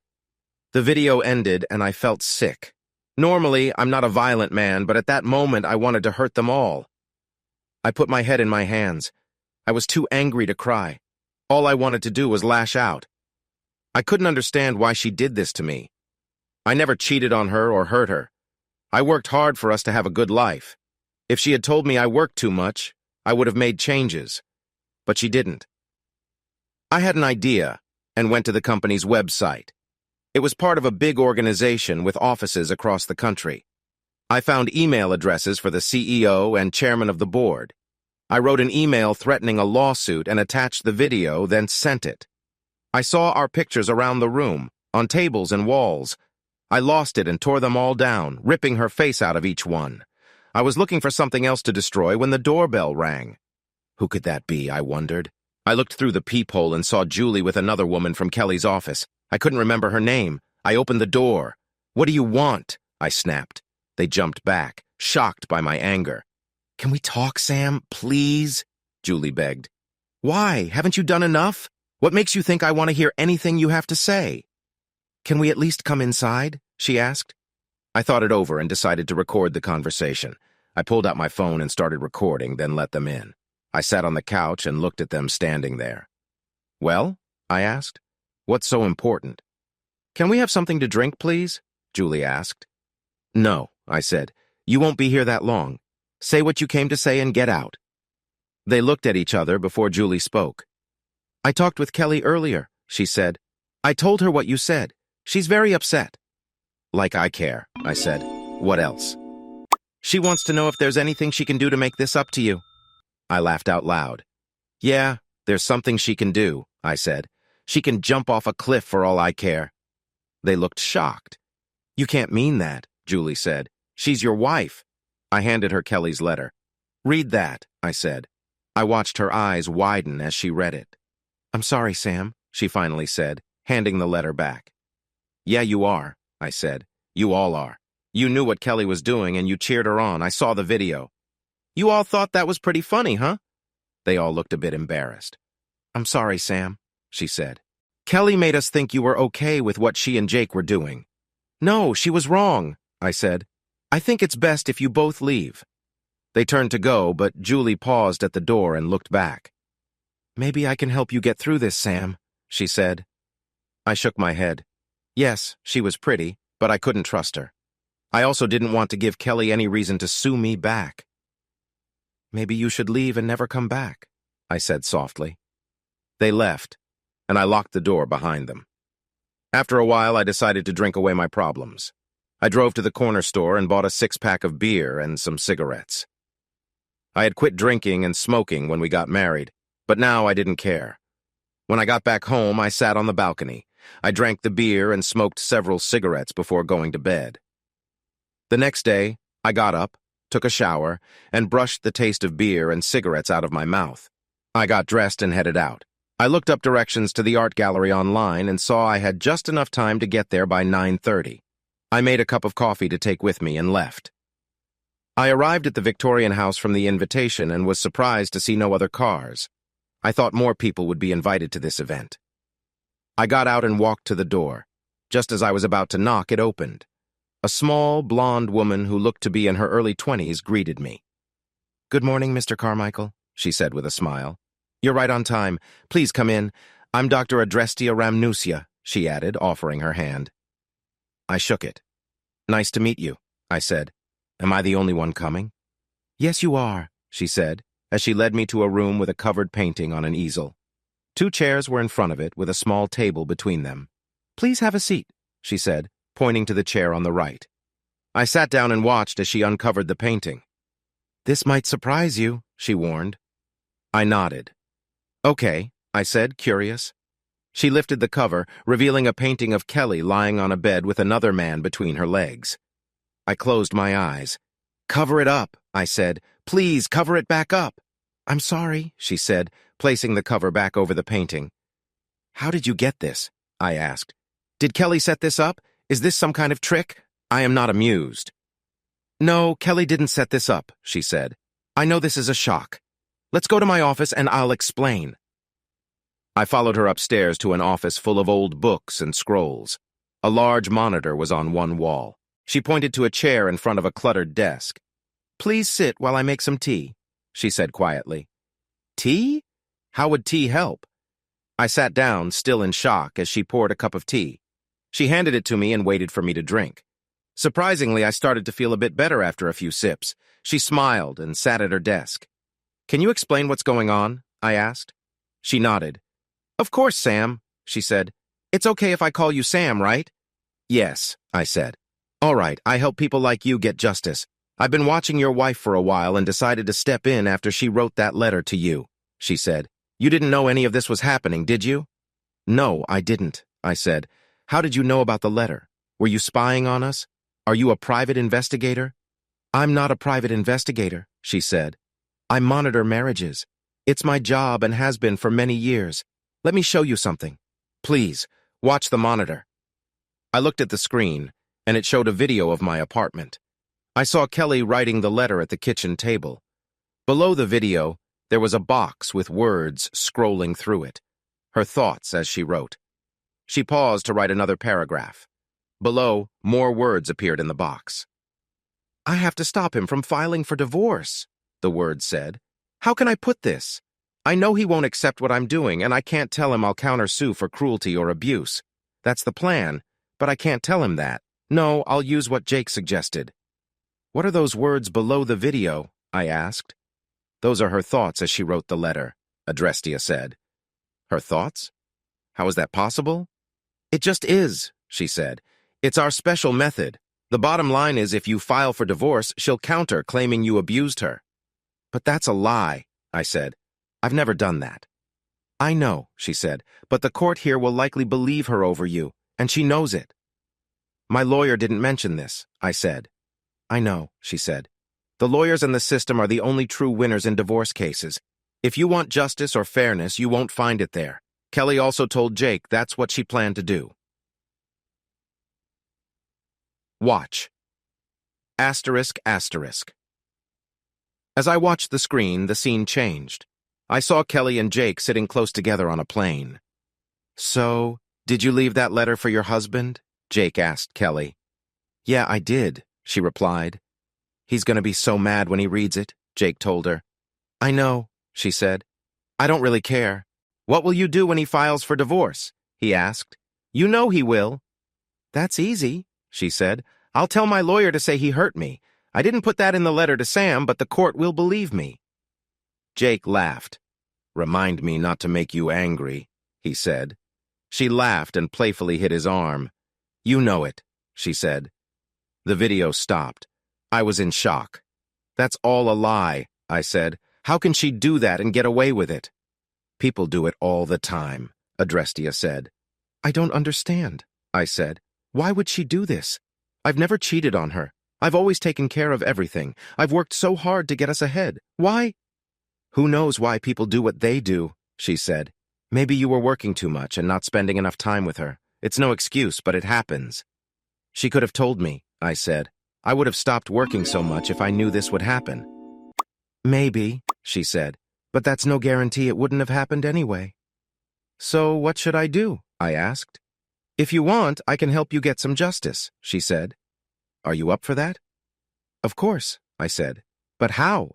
You had a good idea last night, she said with a sly smile. What do you mean? I asked. She smiled that sly smile again, then got up and came around to me. She took my hand and made me stand. You know their ship sailed early this morning, right? She asked. I nodded. Yes, I know, I said. I paid for that cruise, remember? That's right, she said. Maybe we should visit them. I looked at her, shocked. How could we do that, I wondered. She smiled and took my hand. The next thing I knew, we were on the deck of a big cruise ship. I looked around and saw only a few people, but I did see Kelly and Jake by the railing. She wore a small bikini, and Jake wore swim trunks. They were hugging, and she was stroking his chest. I coughed to get their attention. Sam? Kelly asked when she saw me. How did you get here? And who is that woman with you? Who are you calling a woman? Adrestia asked, her face red. I'm Justice, and I'm here to make sure you pay for what you did to your husband. Kelly and Jake laughed. And what will you do? Jake asked in a threatening voice. They started walking toward us, but they slipped on something, lost their balance, and tumbled over the railing. I ran to the railing, and Adrestia joined me. We looked over the edge, and Adrestia held me back. At first, I didn't understand why. Just as they fell about 15 feet down, a huge shark emerged from the water, its mouth wide open, filled with large, jagged teeth. The mouth had to be at least 30 feet wide. I had never been so scared. As I looked, Kelly screamed loudly, her eyes wide with fear. Suddenly, both she and Jake were in the shark's mouth. The monster shut its mouth, sending up a spray of blood. Then it silently slid back under the water. I heard screams from the deck and looked to see other passengers throwing up. Some had phones out, probably taking video. Adrestia pulled me back and I heard alarms going off. Crew members rushed to the railing to see if they could help, but it was too late. Adrestia grabbed my hand, and the next thing I knew, we were back in her office. I felt sick to my stomach, but she quickly took my head in her hands and the nausea passed almost immediately. Did that really happen? I asked, shocked. Adrestia sat me back in the chair and poured another cup of tea. Yes, it happened, she said, handing me the tea. Drink this, It'll help. I took a sip of the tea and felt much better. I was still trying to process what I had just experienced, but the shock was no longer there. I noticed something else. I felt no guilt at all. No sadness, nothing. I felt nothing for what happened to Kelly and Jake. I looked at Adrestia, hoping for answers. "The tea I gave you will help you deal with the situation," she said. She was right. By the time I finished the tea, I felt much better about the whole thing. Oddly enough, I didn't even feel any sadness over Kelly's death. Shouldn't I feel something? I asked myself. After all, I was married to her, and there was a time I loved her very much. "Don't worry about not feeling anything over her death," Adrestia said, as if reading my mind. "That's a side effect of the tea I gave you. It numbs any negative emotions you might have." "I know this will sound strange, but where is Kelly now?" I asked. "I know she's dead, but—" "I know what you mean," she said. "You were raised in a religious home and were taught to believe that people either go to heaven or hell when they die. Come, let me show you." I followed her back to the room where she first showed the portrait. She took the cover off the painting, and I saw it had changed. A lot. The portrait now showed her face frozen in fear, her eyes wide, her mouth open in an eternal scream. Behind her face was the shark's mouth with rows of sharp teeth waiting. Adrestia pointed to the painting. "This is where she is now," she said, "forever stuck in her last moment. She'll spend eternity here, always regretting what she did to you. I guess you could say she's in a hell of her own making." As I watched, she took the painting off the easel and hung it on a blank spot on the wall. I looked around and saw many portraits like this one. Men and women, all caught in their final moments, forever regretting their choices. "And all these people," I began. "We're cheaters," she said, finishing my sentence. "Each and every one. They'll all spend eternity regretting it. For me, this is justice. It's who I am and what I do. And believe me, these walls aren't even half full." "How long have you been doing this?" I asked. "Longer than you can imagine, Sam," she said sadly. She took my head in her hands and looked at me closely. For a moment, I thought I saw a tear in her eye. "The next few days will be tough, but remember, Sam, I will always be with you. No matter how old you get, I will be here in your heart. Go now, live long and find new love. Trust me, she's out there, waiting for you." She kissed my cheek and I felt content. I can't explain it even now. She walked me to the door and closed it after I left. Shaken, I drove to my second job and quit. The manager wasn't too upset, but he understood and wished me well. We left on good terms, and he said he would mail my final check. I drove home, grabbed a beer, and sat in front of the TV for a while. I found it strange that I still didn't feel bad over Kelly's death. I turned on the TV and saw that the shark incident was already on the news. Several people had recorded what happened. As I flipped through the channels, I saw programs discussing if such a large shark could exist. All the reports said they were still waiting to identify the victims. Going online, I saw that the shark video had gone viral on social media. It was everywhere. YouTube, Facebook, Twitter, you name it. I couldn't watch the video, so I turned off my computer. I grabbed trash bags and went through the apartment, collecting all of Kelly's things. Soon, I had everything packed up in her car. I called her mother and told her she needed to come get it. "Why, Sam?" she asked. I told her about Kelly's cheating, but didn't mention her getting eaten by a giant shark. She was understandably upset and said she and Kelly's father would come by later that day to pick it all up. They came by that afternoon and asked me to make up with her. I made it clear that it was impossible. I still didn't tell them about her getting eaten. I figured they'd learn soon enough. After they left, I dressed and went to a bar and grill where I ate a juicy burger and had several beers. I got through the rest of the weekend somehow and woke up late Monday since I was technically on vacation. I sat in front of the TV with a bowl of cereal as a news report came on saying the offices of AA Travel Agency had been destroyed by fire. According to the report, everyone got out okay, but just barely. An hour later, I got a call from Julie, who was very shaken. "Sam," she cried, "did you hear about the office? It burned down. We're lucky to be alive." "That's what I heard," I said. "And before you ask, no, I didn't do it." "I know," she said. "It was the strangest thing. Kelly's desk lit up and exploded, and the whole place was on fire within minutes. We barely got out alive. No one knows how it happened." "By the way, have you heard from Kelly?" "No," I said. And I don't care if I ever do. Why? Have you heard from her? I got a strange text from her just before the fire, she said. I wondered how that was possible. Yeah? I asked. What did it say? It didn't make any sense, just something about sharks and the hounds of hell, Julie said. Any idea what that's about? I smiled to myself. Nope, I said. No idea at all.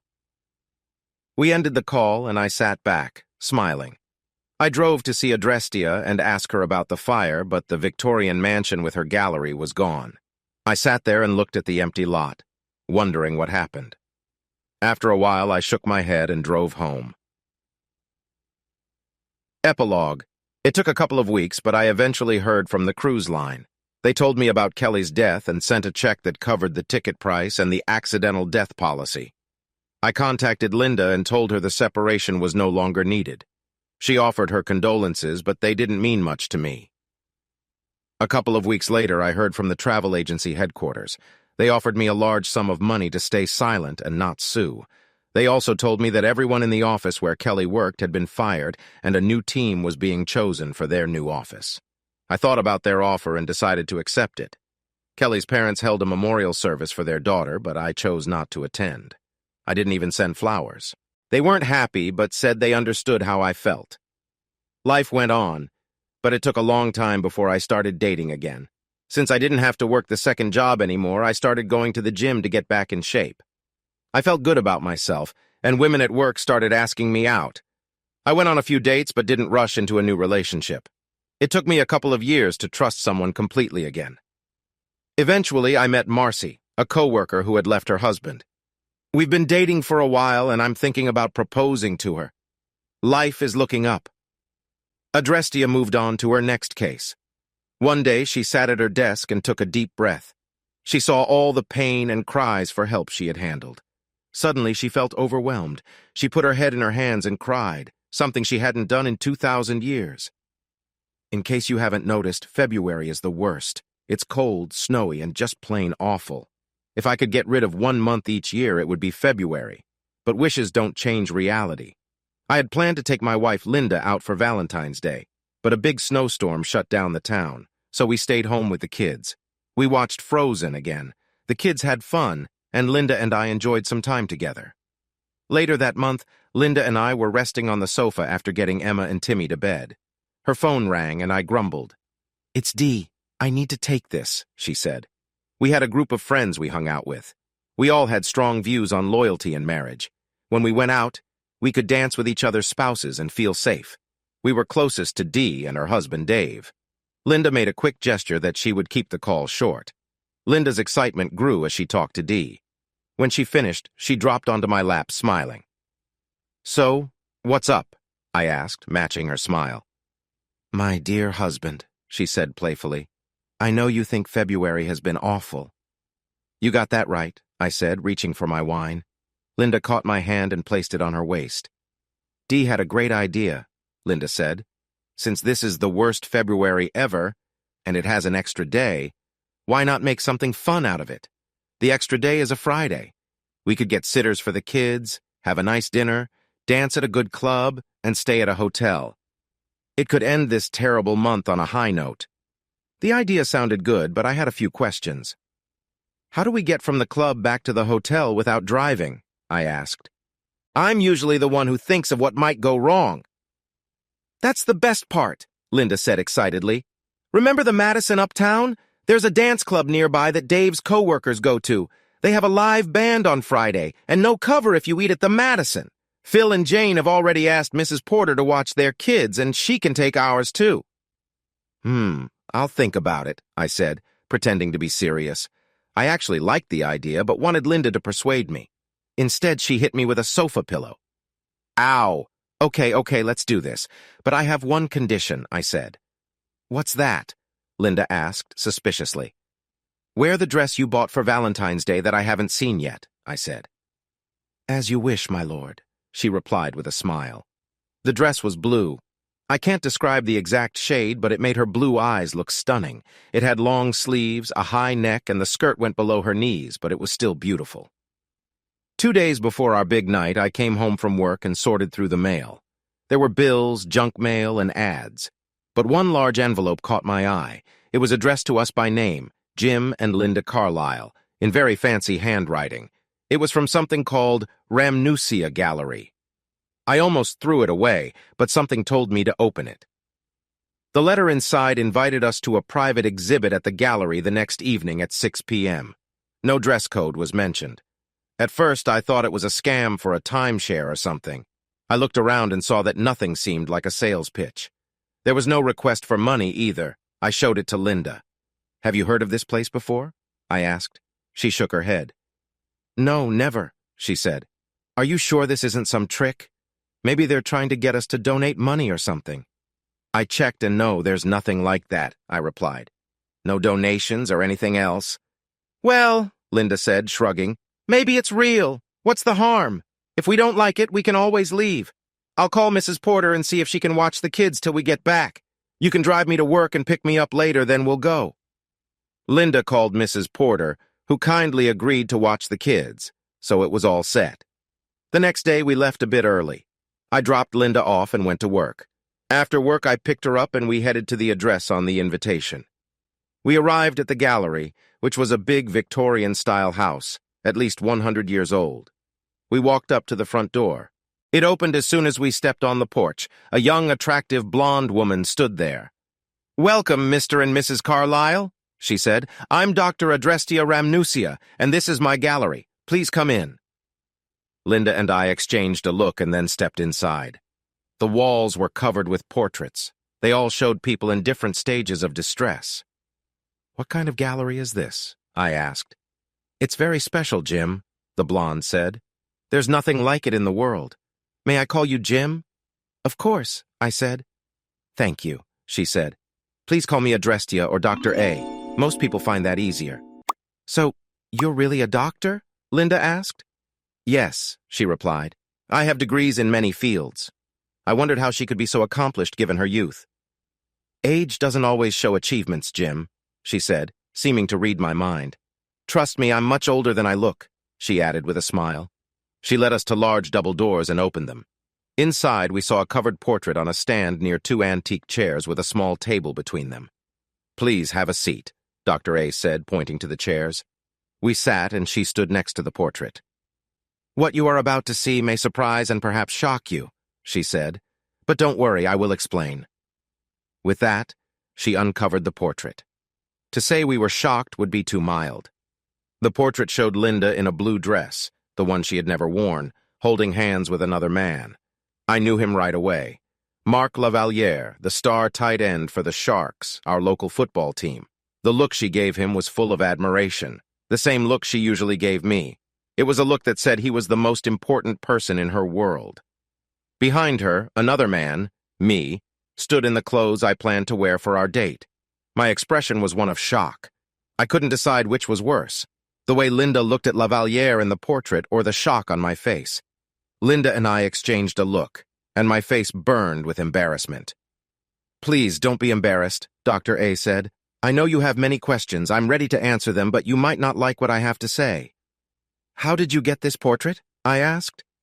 "My wife has never worn that dress, and she's never been with that man." Dr. A nodded.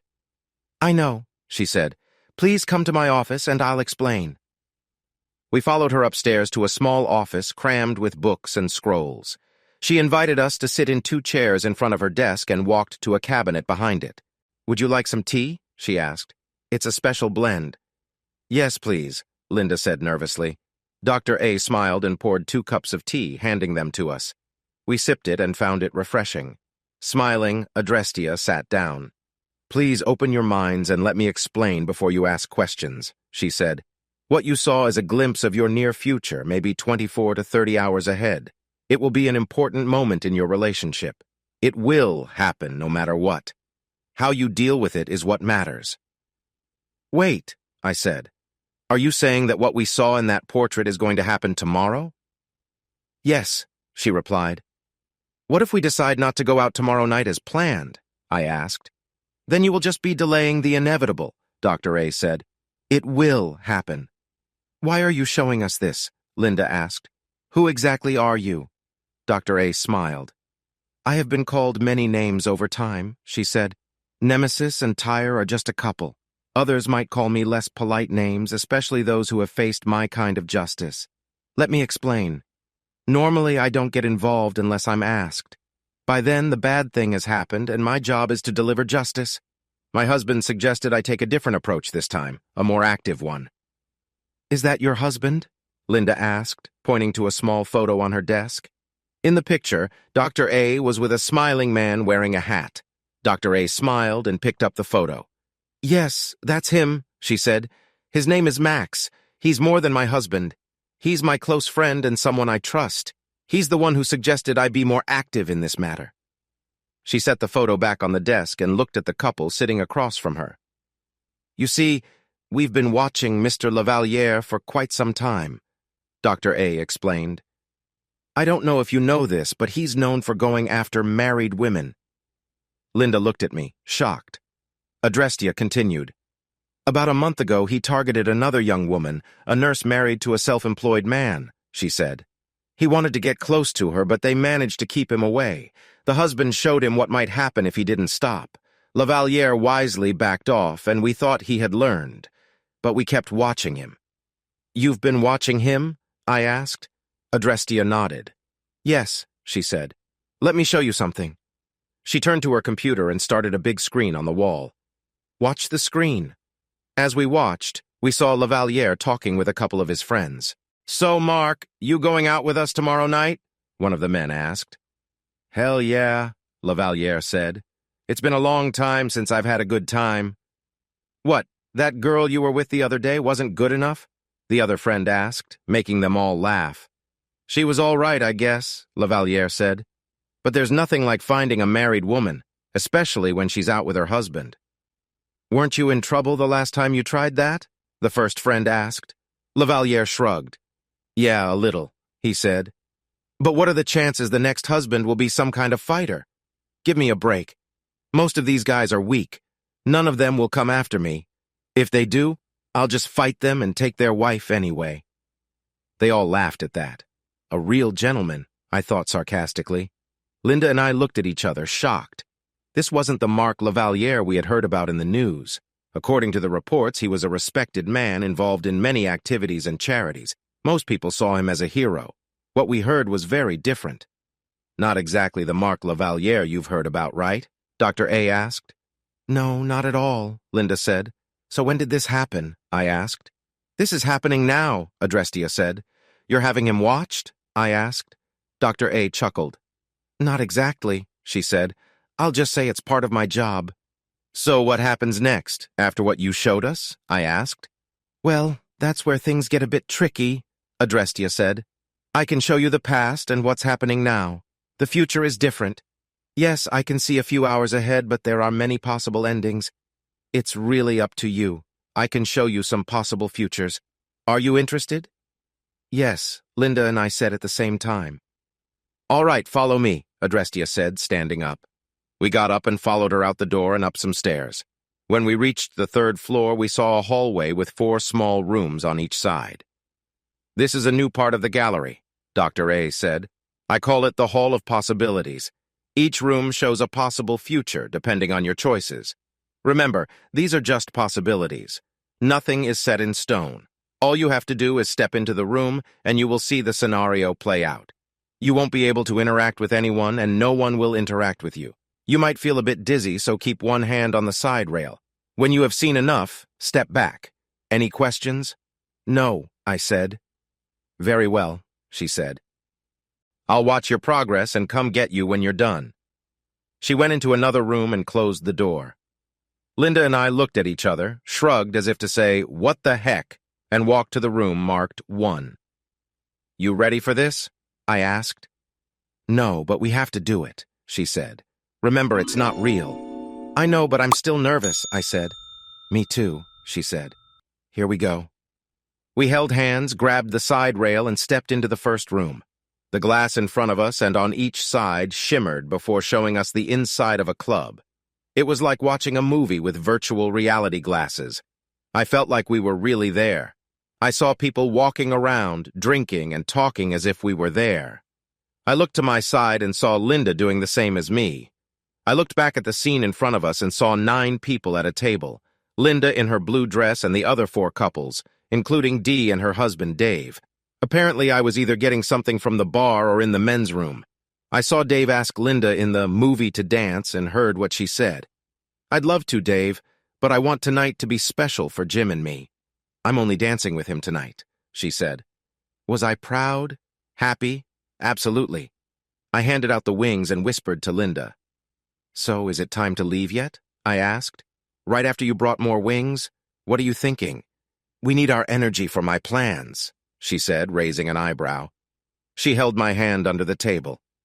A few moments later, the band took a break. In the quieter room, we heard loud laughter from another table, and we turned to look.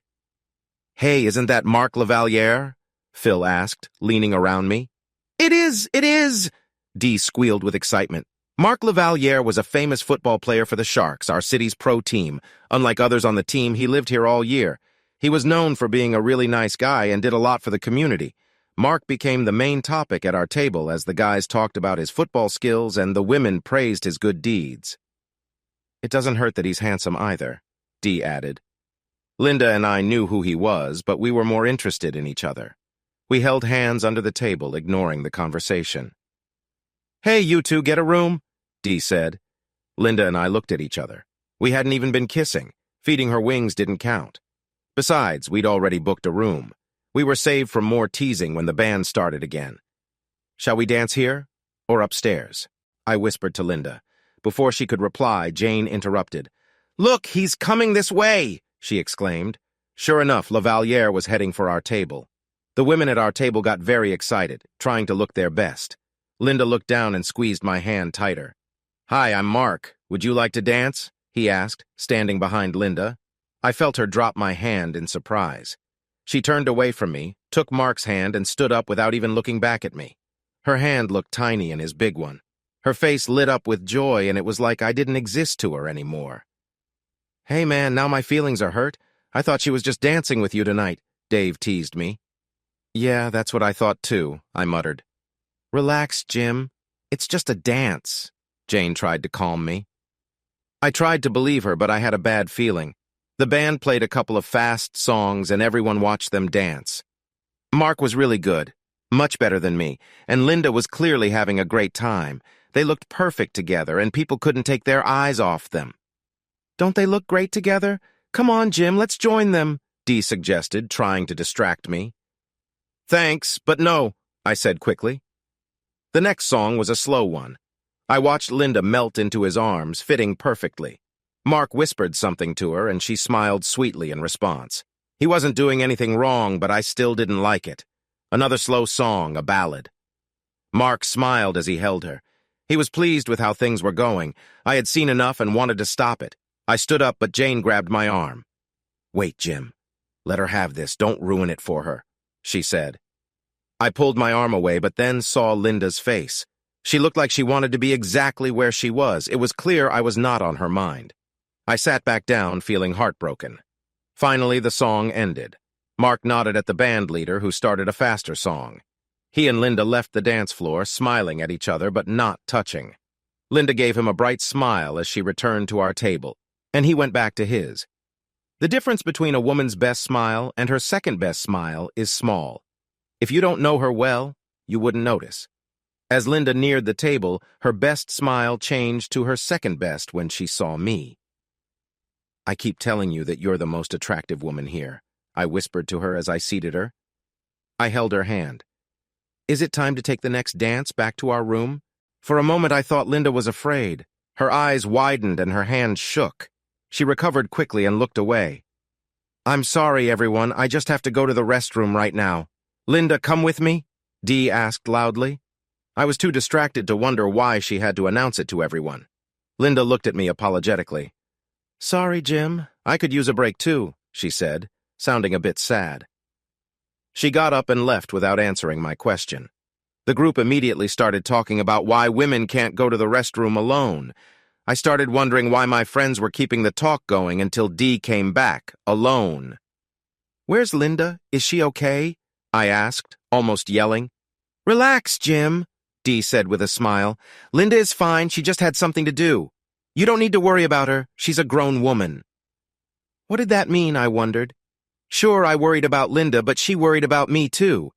After about 5 minutes with no sign of Linda, I had enough. I went to the bar using an empty plate as an excuse and spoke to one of the bartenders. Excuse me, but my wife went to the restroom 15 minutes ago and hasn't come back, I said. She never takes this long. Could you please check on her? The bartender gave me a doubtful look. Then I got an idea. The wings were spicy, and she likes spicy food, but sometimes she has a reaction. Really, I just want to make sure she's okay. Her name is Linda. Here, let me show you a picture, I said. I put the plate down and showed Linda's picture on my phone. The bartender started to look more concerned when Dee suddenly appeared next to me. She's fine, you don't need to check on her, Dee said in an almost sorry tone. Then she turned to the bartender. Everything's fine, I'll handle this, she said, putting a $5 bill on the counter. The bartender gave me a strange, sympathetic look as she pocketed the money. What? Why? But she went there with you, right? I was completely lost. Jim, she's not in the restroom. She left the club, Dee said. It felt like a punch to my stomach. Left? Without me? Why? What's wrong? Why didn't she tell me? Where did she go? Is she safe? I asked. I still didn't get it. Let's go somewhere quiet, Dee said. She led me to a dark corner at the end of the bar. It was quieter there. She looked me in the eye. Jim, Linda loves you. She loves you and the kids more than anything. But she's spending tonight with Mark, she said. I stood there, shocked, as my world fell apart. Images of Linda in her blue dress, at dinner, at the club, and with Mark flashed in my mind. My anger grew. Just then, Linda joined me. She looked pale while I felt hot with shame. She shook her head. Jim, this isn't real, she said. I would never hurt you like that. Someone thinks you would, I said. I saw your look in that scenario. It was the same as in the portrait. But, sweetheart, this isn't real, she said. Let's go back and see what else is going on, okay? Please? I glanced at the glass in the alcove before nodding. We stepped back in. It seemed the scenario had kept going even without us. Jim, Linda loves you. It's just one night, one experience. Think about all the years and the love you two have. It doesn't have to be a big deal. I know she'll come home to you, and in time, you'll be fine, Dee said gently but firmly. It took everything in me not to grab her and shake her for what she was saying. She must be out of her mind. So if Mark had picked you, you would have done the same? I asked. Yes, I would, she said, throwing the words at me. Does Dave know? I asked. No, and he doesn't need to. It won't happen, she said softly. Maybe I should tell him, I said. Jim, please don't. I know you're hurting, but that won't help. Come back to the table. Let us distract you for a while. You haven't danced with me all night, she said with a smile. I wanted to dance with my wife, but thanks to Mark and her, that's not going to happen. And now I can't spend the night with her either, I said. I turned away from her and walked back to the table. The talk stopped as soon as I got to the table. From the looks on their faces, it was clear they knew. My so-called friends knew my wife and Mark were together right now. I wanted to scream. I wanted to break something. I wanted to find Mark and hit him. Jim, are you okay? Dave asked as he sat Dee down. I wanted to tell him what Dee had said, but I couldn't. Maybe I'm still too nice. It depends on what you mean by okay, I said. There were a few awkward laughs.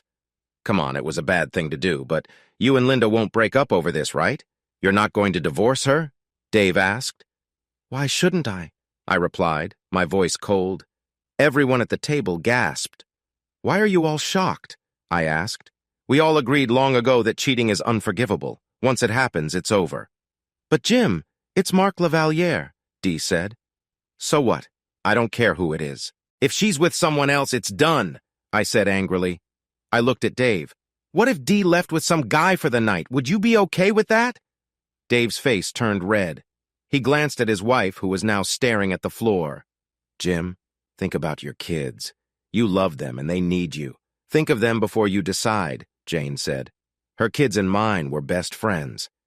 You mean like my wife is thinking about them now? I retorted. Well, that's why you got a babysitter, right? Dee tried to joke, but it didn't land well. Come on, Jim, it's just one night. She'll never get this chance again. You wouldn't divorce Linda over one night? Dee added. Why not? I glared at her. An uncomfortable silence followed. Jim, think of it this way, Jane said softly. If a famous model was here and wanted to dance with you and spend the night, wouldn't you be tempted? Could you honestly say no? Her pleading eyes were usually convincing, but not now. I stood up and looked at Jane. I might be tempted, but I'd say no, I said firmly. I have a wife and I wouldn't want to hurt her. At least that's what I'd have done before tonight. Another heavy silence fell. I glanced around at my former friends, all siding with my unfaithful wife. I hoped never to see them again. A big bouncer walked up to our table. Is there a problem here, folks? He asked in a deep voice. Yes, there is, I said. I took out a $20 bill and placed it on the table. Don't worry, I'm leaving, I said, raising one hand. He nodded as I turned back to the others. That covers my tab. You can cover the bill for the woman I came with, too. Then I walked out of the club. Linda pulled me out of the alcove. She looked shocked. I felt betrayed, humiliated, and angry. I couldn't believe the woman I married would even think of doing what I saw. Did I even know her? Had she done this before? You called me a slut, she cried. And you said you'd divorce me. Would you really do that over one night? I looked hard at her before answering. Yes, I would, I said. One and done. You know how I feel about cheating. We've talked about it enough. I can't believe you'd do this. But Jim, it's not real, she cried. It's just one outcome. Let's look at the others. Maybe something different happens. I looked at the other alcoves. Did I really want to see? No, but another part of me said I had to. We went through the other 7 alcoves. They were mostly the same, with minor changes. In almost every scenario, Linda left with that guy. In almost every one, we ended up divorced, our family broken, friendships ruined. Our parents were in pain, and our kids cried when they learned we couldn't live together anymore. I noticed in each scenario Lavalier approached Linda. She always went to dance with him. I always felt shocked and humiliated. Our so-called friends always acted like it was no big deal, but it was a big deal, at least to me. When we finished all 8 scenarios, we were both shaken. I looked at Linda, not recognizing who she was anymore. I couldn't believe she would publicly humiliate me. Linda must have seen my expression because she hugged me and cried on my shoulder. Please, Jim, believe me. I would never do something like that to you, she said through her tears. I feel like I don't know you, I said. Right now I feel the same about you, she replied. Oh my God, what are we going to do? Move forward, Adrestia said, coming up to us. What happens next is up to you. Each of you has a choice to make. Choose wisely. And Jim, to answer your question, no. Linda has never done anything like this before. That's one reason I gave you a warning. She turned to leave, and we followed her downstairs. Remember, the future is in your hands, she said, as she reached the front door. Dr. A, I said as she opened the door. What kind of gallery is this? It's a gallery of cheaters, she said, throughout the ages, men and women of all kinds, destined to spend eternity on these walls. You don't want to end up there, trust me. Do we still have a chance? Linda asked, still trembling. Yes, you do, Dr. A said. Your future is in your hands. For your sake and your kids, make it a good one. We will, I promise, she said. I hope so, Dr. A said with a thin smile. Have a good evening and come back after tomorrow night if you need. Thank you, I said, guiding Linda out. Dr. A closed the heavy door as we left. We got into the car and drove home in silence, each thinking about what we just saw. We picked up our kids and went home. It was late by then, so we put the kids to bed and tried to eat some leftover pizza. Neither of us was hungry. We were too tired and upset, so we went to bed and held each other. We just wanted to feel close. What we saw at the gallery really shook us. The next day, I just went through the motions. I got through the day, but my coworkers noticed I was distracted. What could I tell them? That I saw something terrible about our future? I went home, and we got ready for the evening, both scared about what might happen. The kids knew something was wrong, but we told them we were fine. We dropped them off and went to the hotel. After leaving our bags, we walked to the club, both scared about what was to come. We tried to act calm, but our friends noticed something was off. Dave took me aside. Are you two okay? He asked. You both look really nervous. What's going on? You wouldn't believe me if I told you, I said. Just try to relax and enjoy the evening, he said.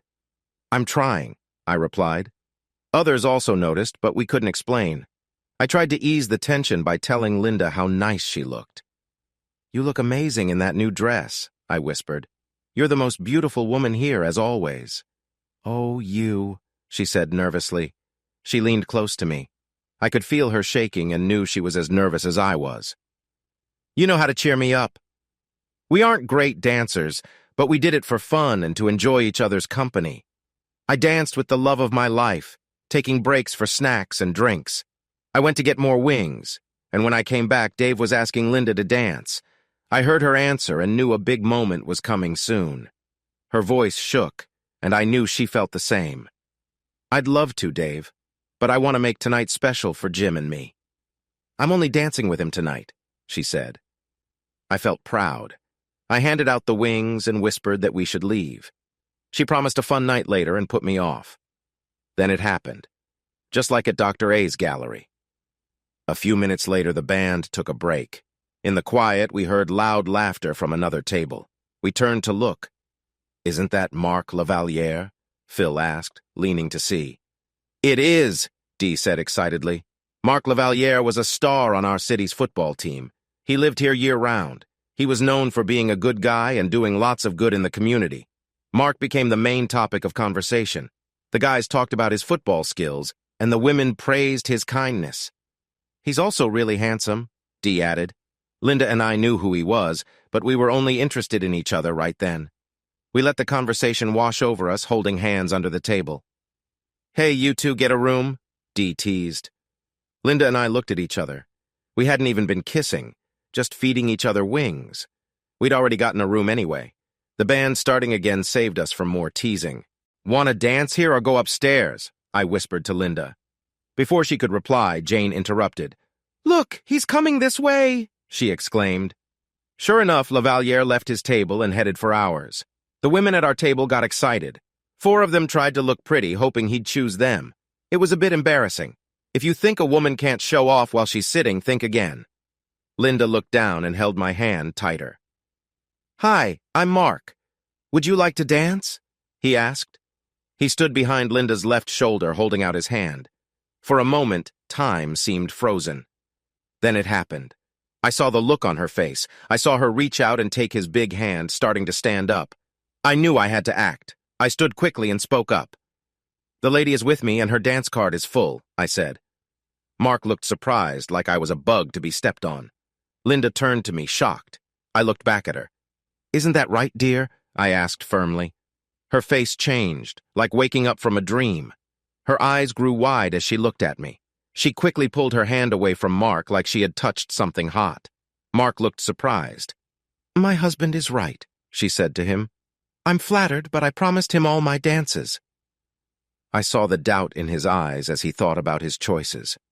I knew he could beat me easily if it came to a fight. But I wasn't going to let him ruin our marriage. I was ready to protect my wife from him no matter what. Mark shook his head after a moment. All right, he said. He then asked the other girls at the table if they wanted to dance. I saw an opening and took it. They are taken too, I said firmly. Isn't that right, guys? I turned to the other men, hoping they would understand. One by one, they stood up with me. That's right, Dave said. The others nodded. The girls were surprised. It seemed like they were not used to their husbands standing up for them. Dee looked like she wanted to say something to Dave, but he gave her a look that made her stay quiet. Mark looked shocked. After a few moments, he gave up.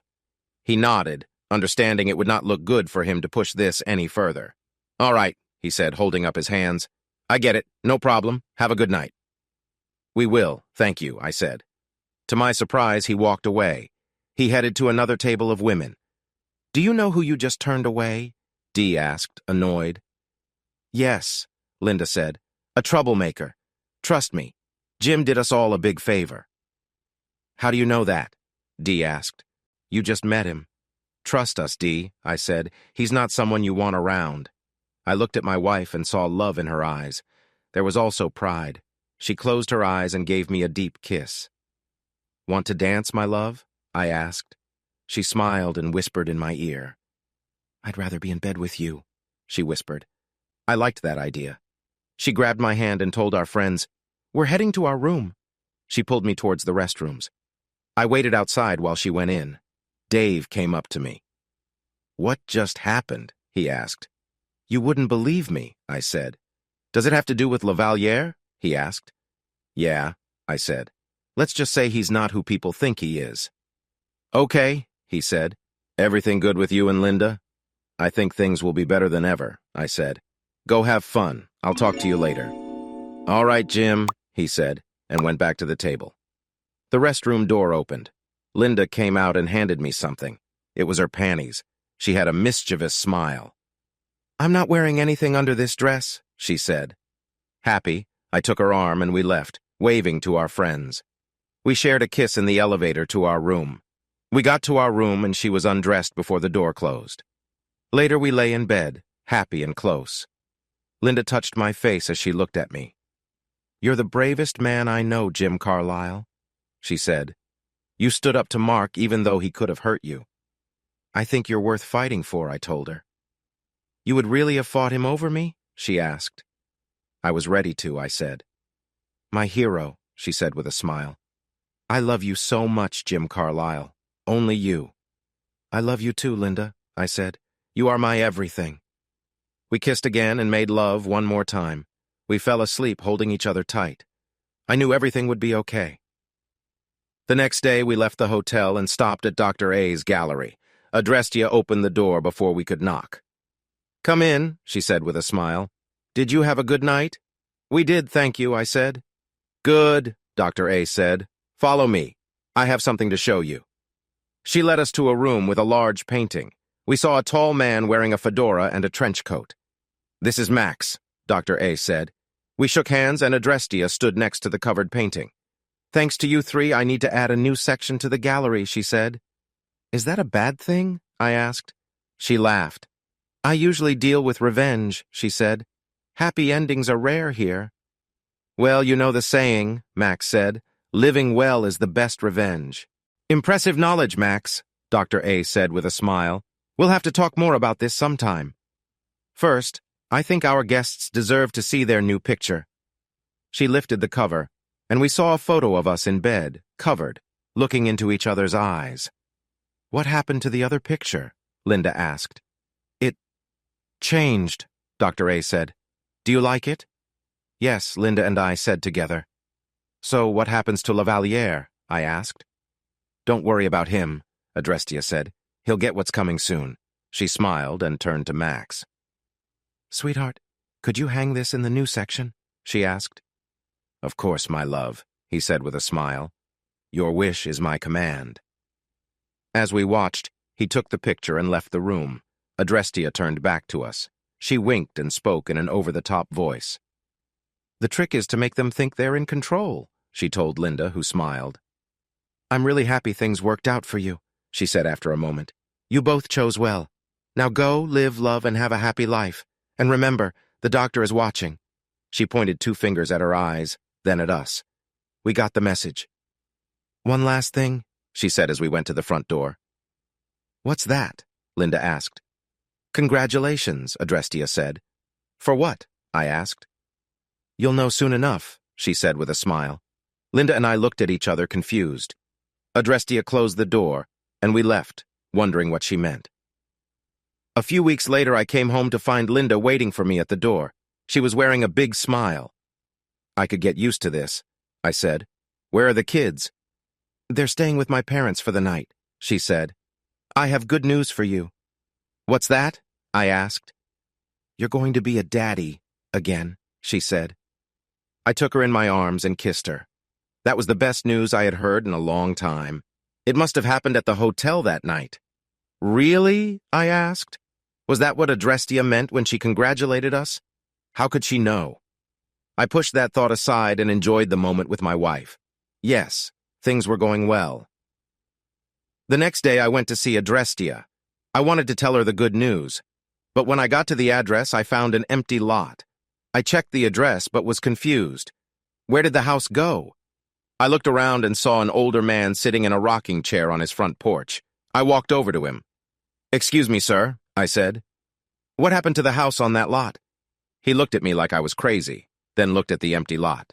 "Son, that lot's been empty for a decade, ever since the old Barton place burned down," he said.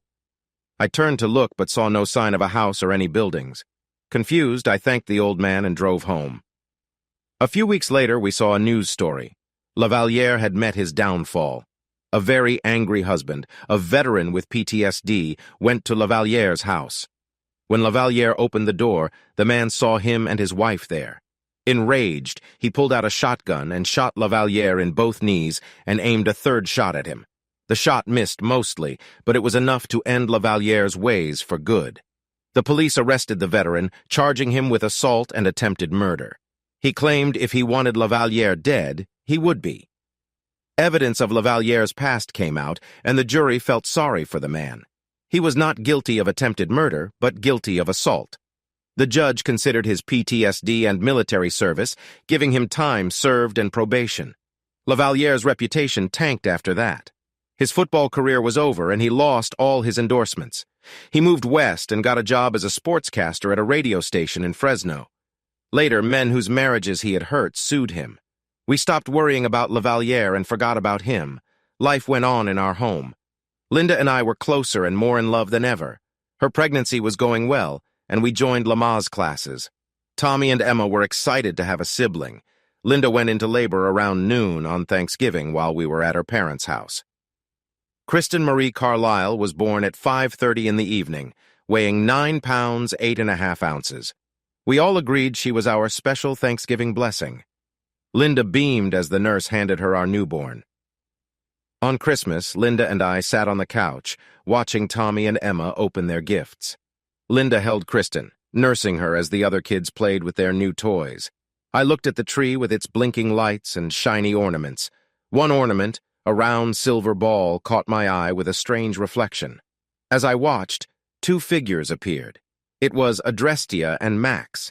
They smiled, waved, and nodded. I started to wave back, but they vanished. A chill ran up my spine. Linda looked at me, worried. "Are you all right?" she asked. "Yeah, I'm fine," I said. "Everything is fine." "Good," she said. "Merry Christmas, sweetheart.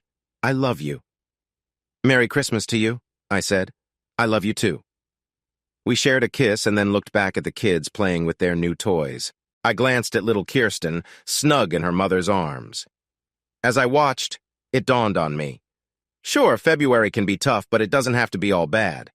Hey, audience, if you liked this video and want to keep up with more thrilling stories, make sure to subscribe to Prince Cheating Tales and hit the notification bell. You don't want to miss out on our upcoming adventures. Thanks for watching, and we'll see you in the next wonderful story.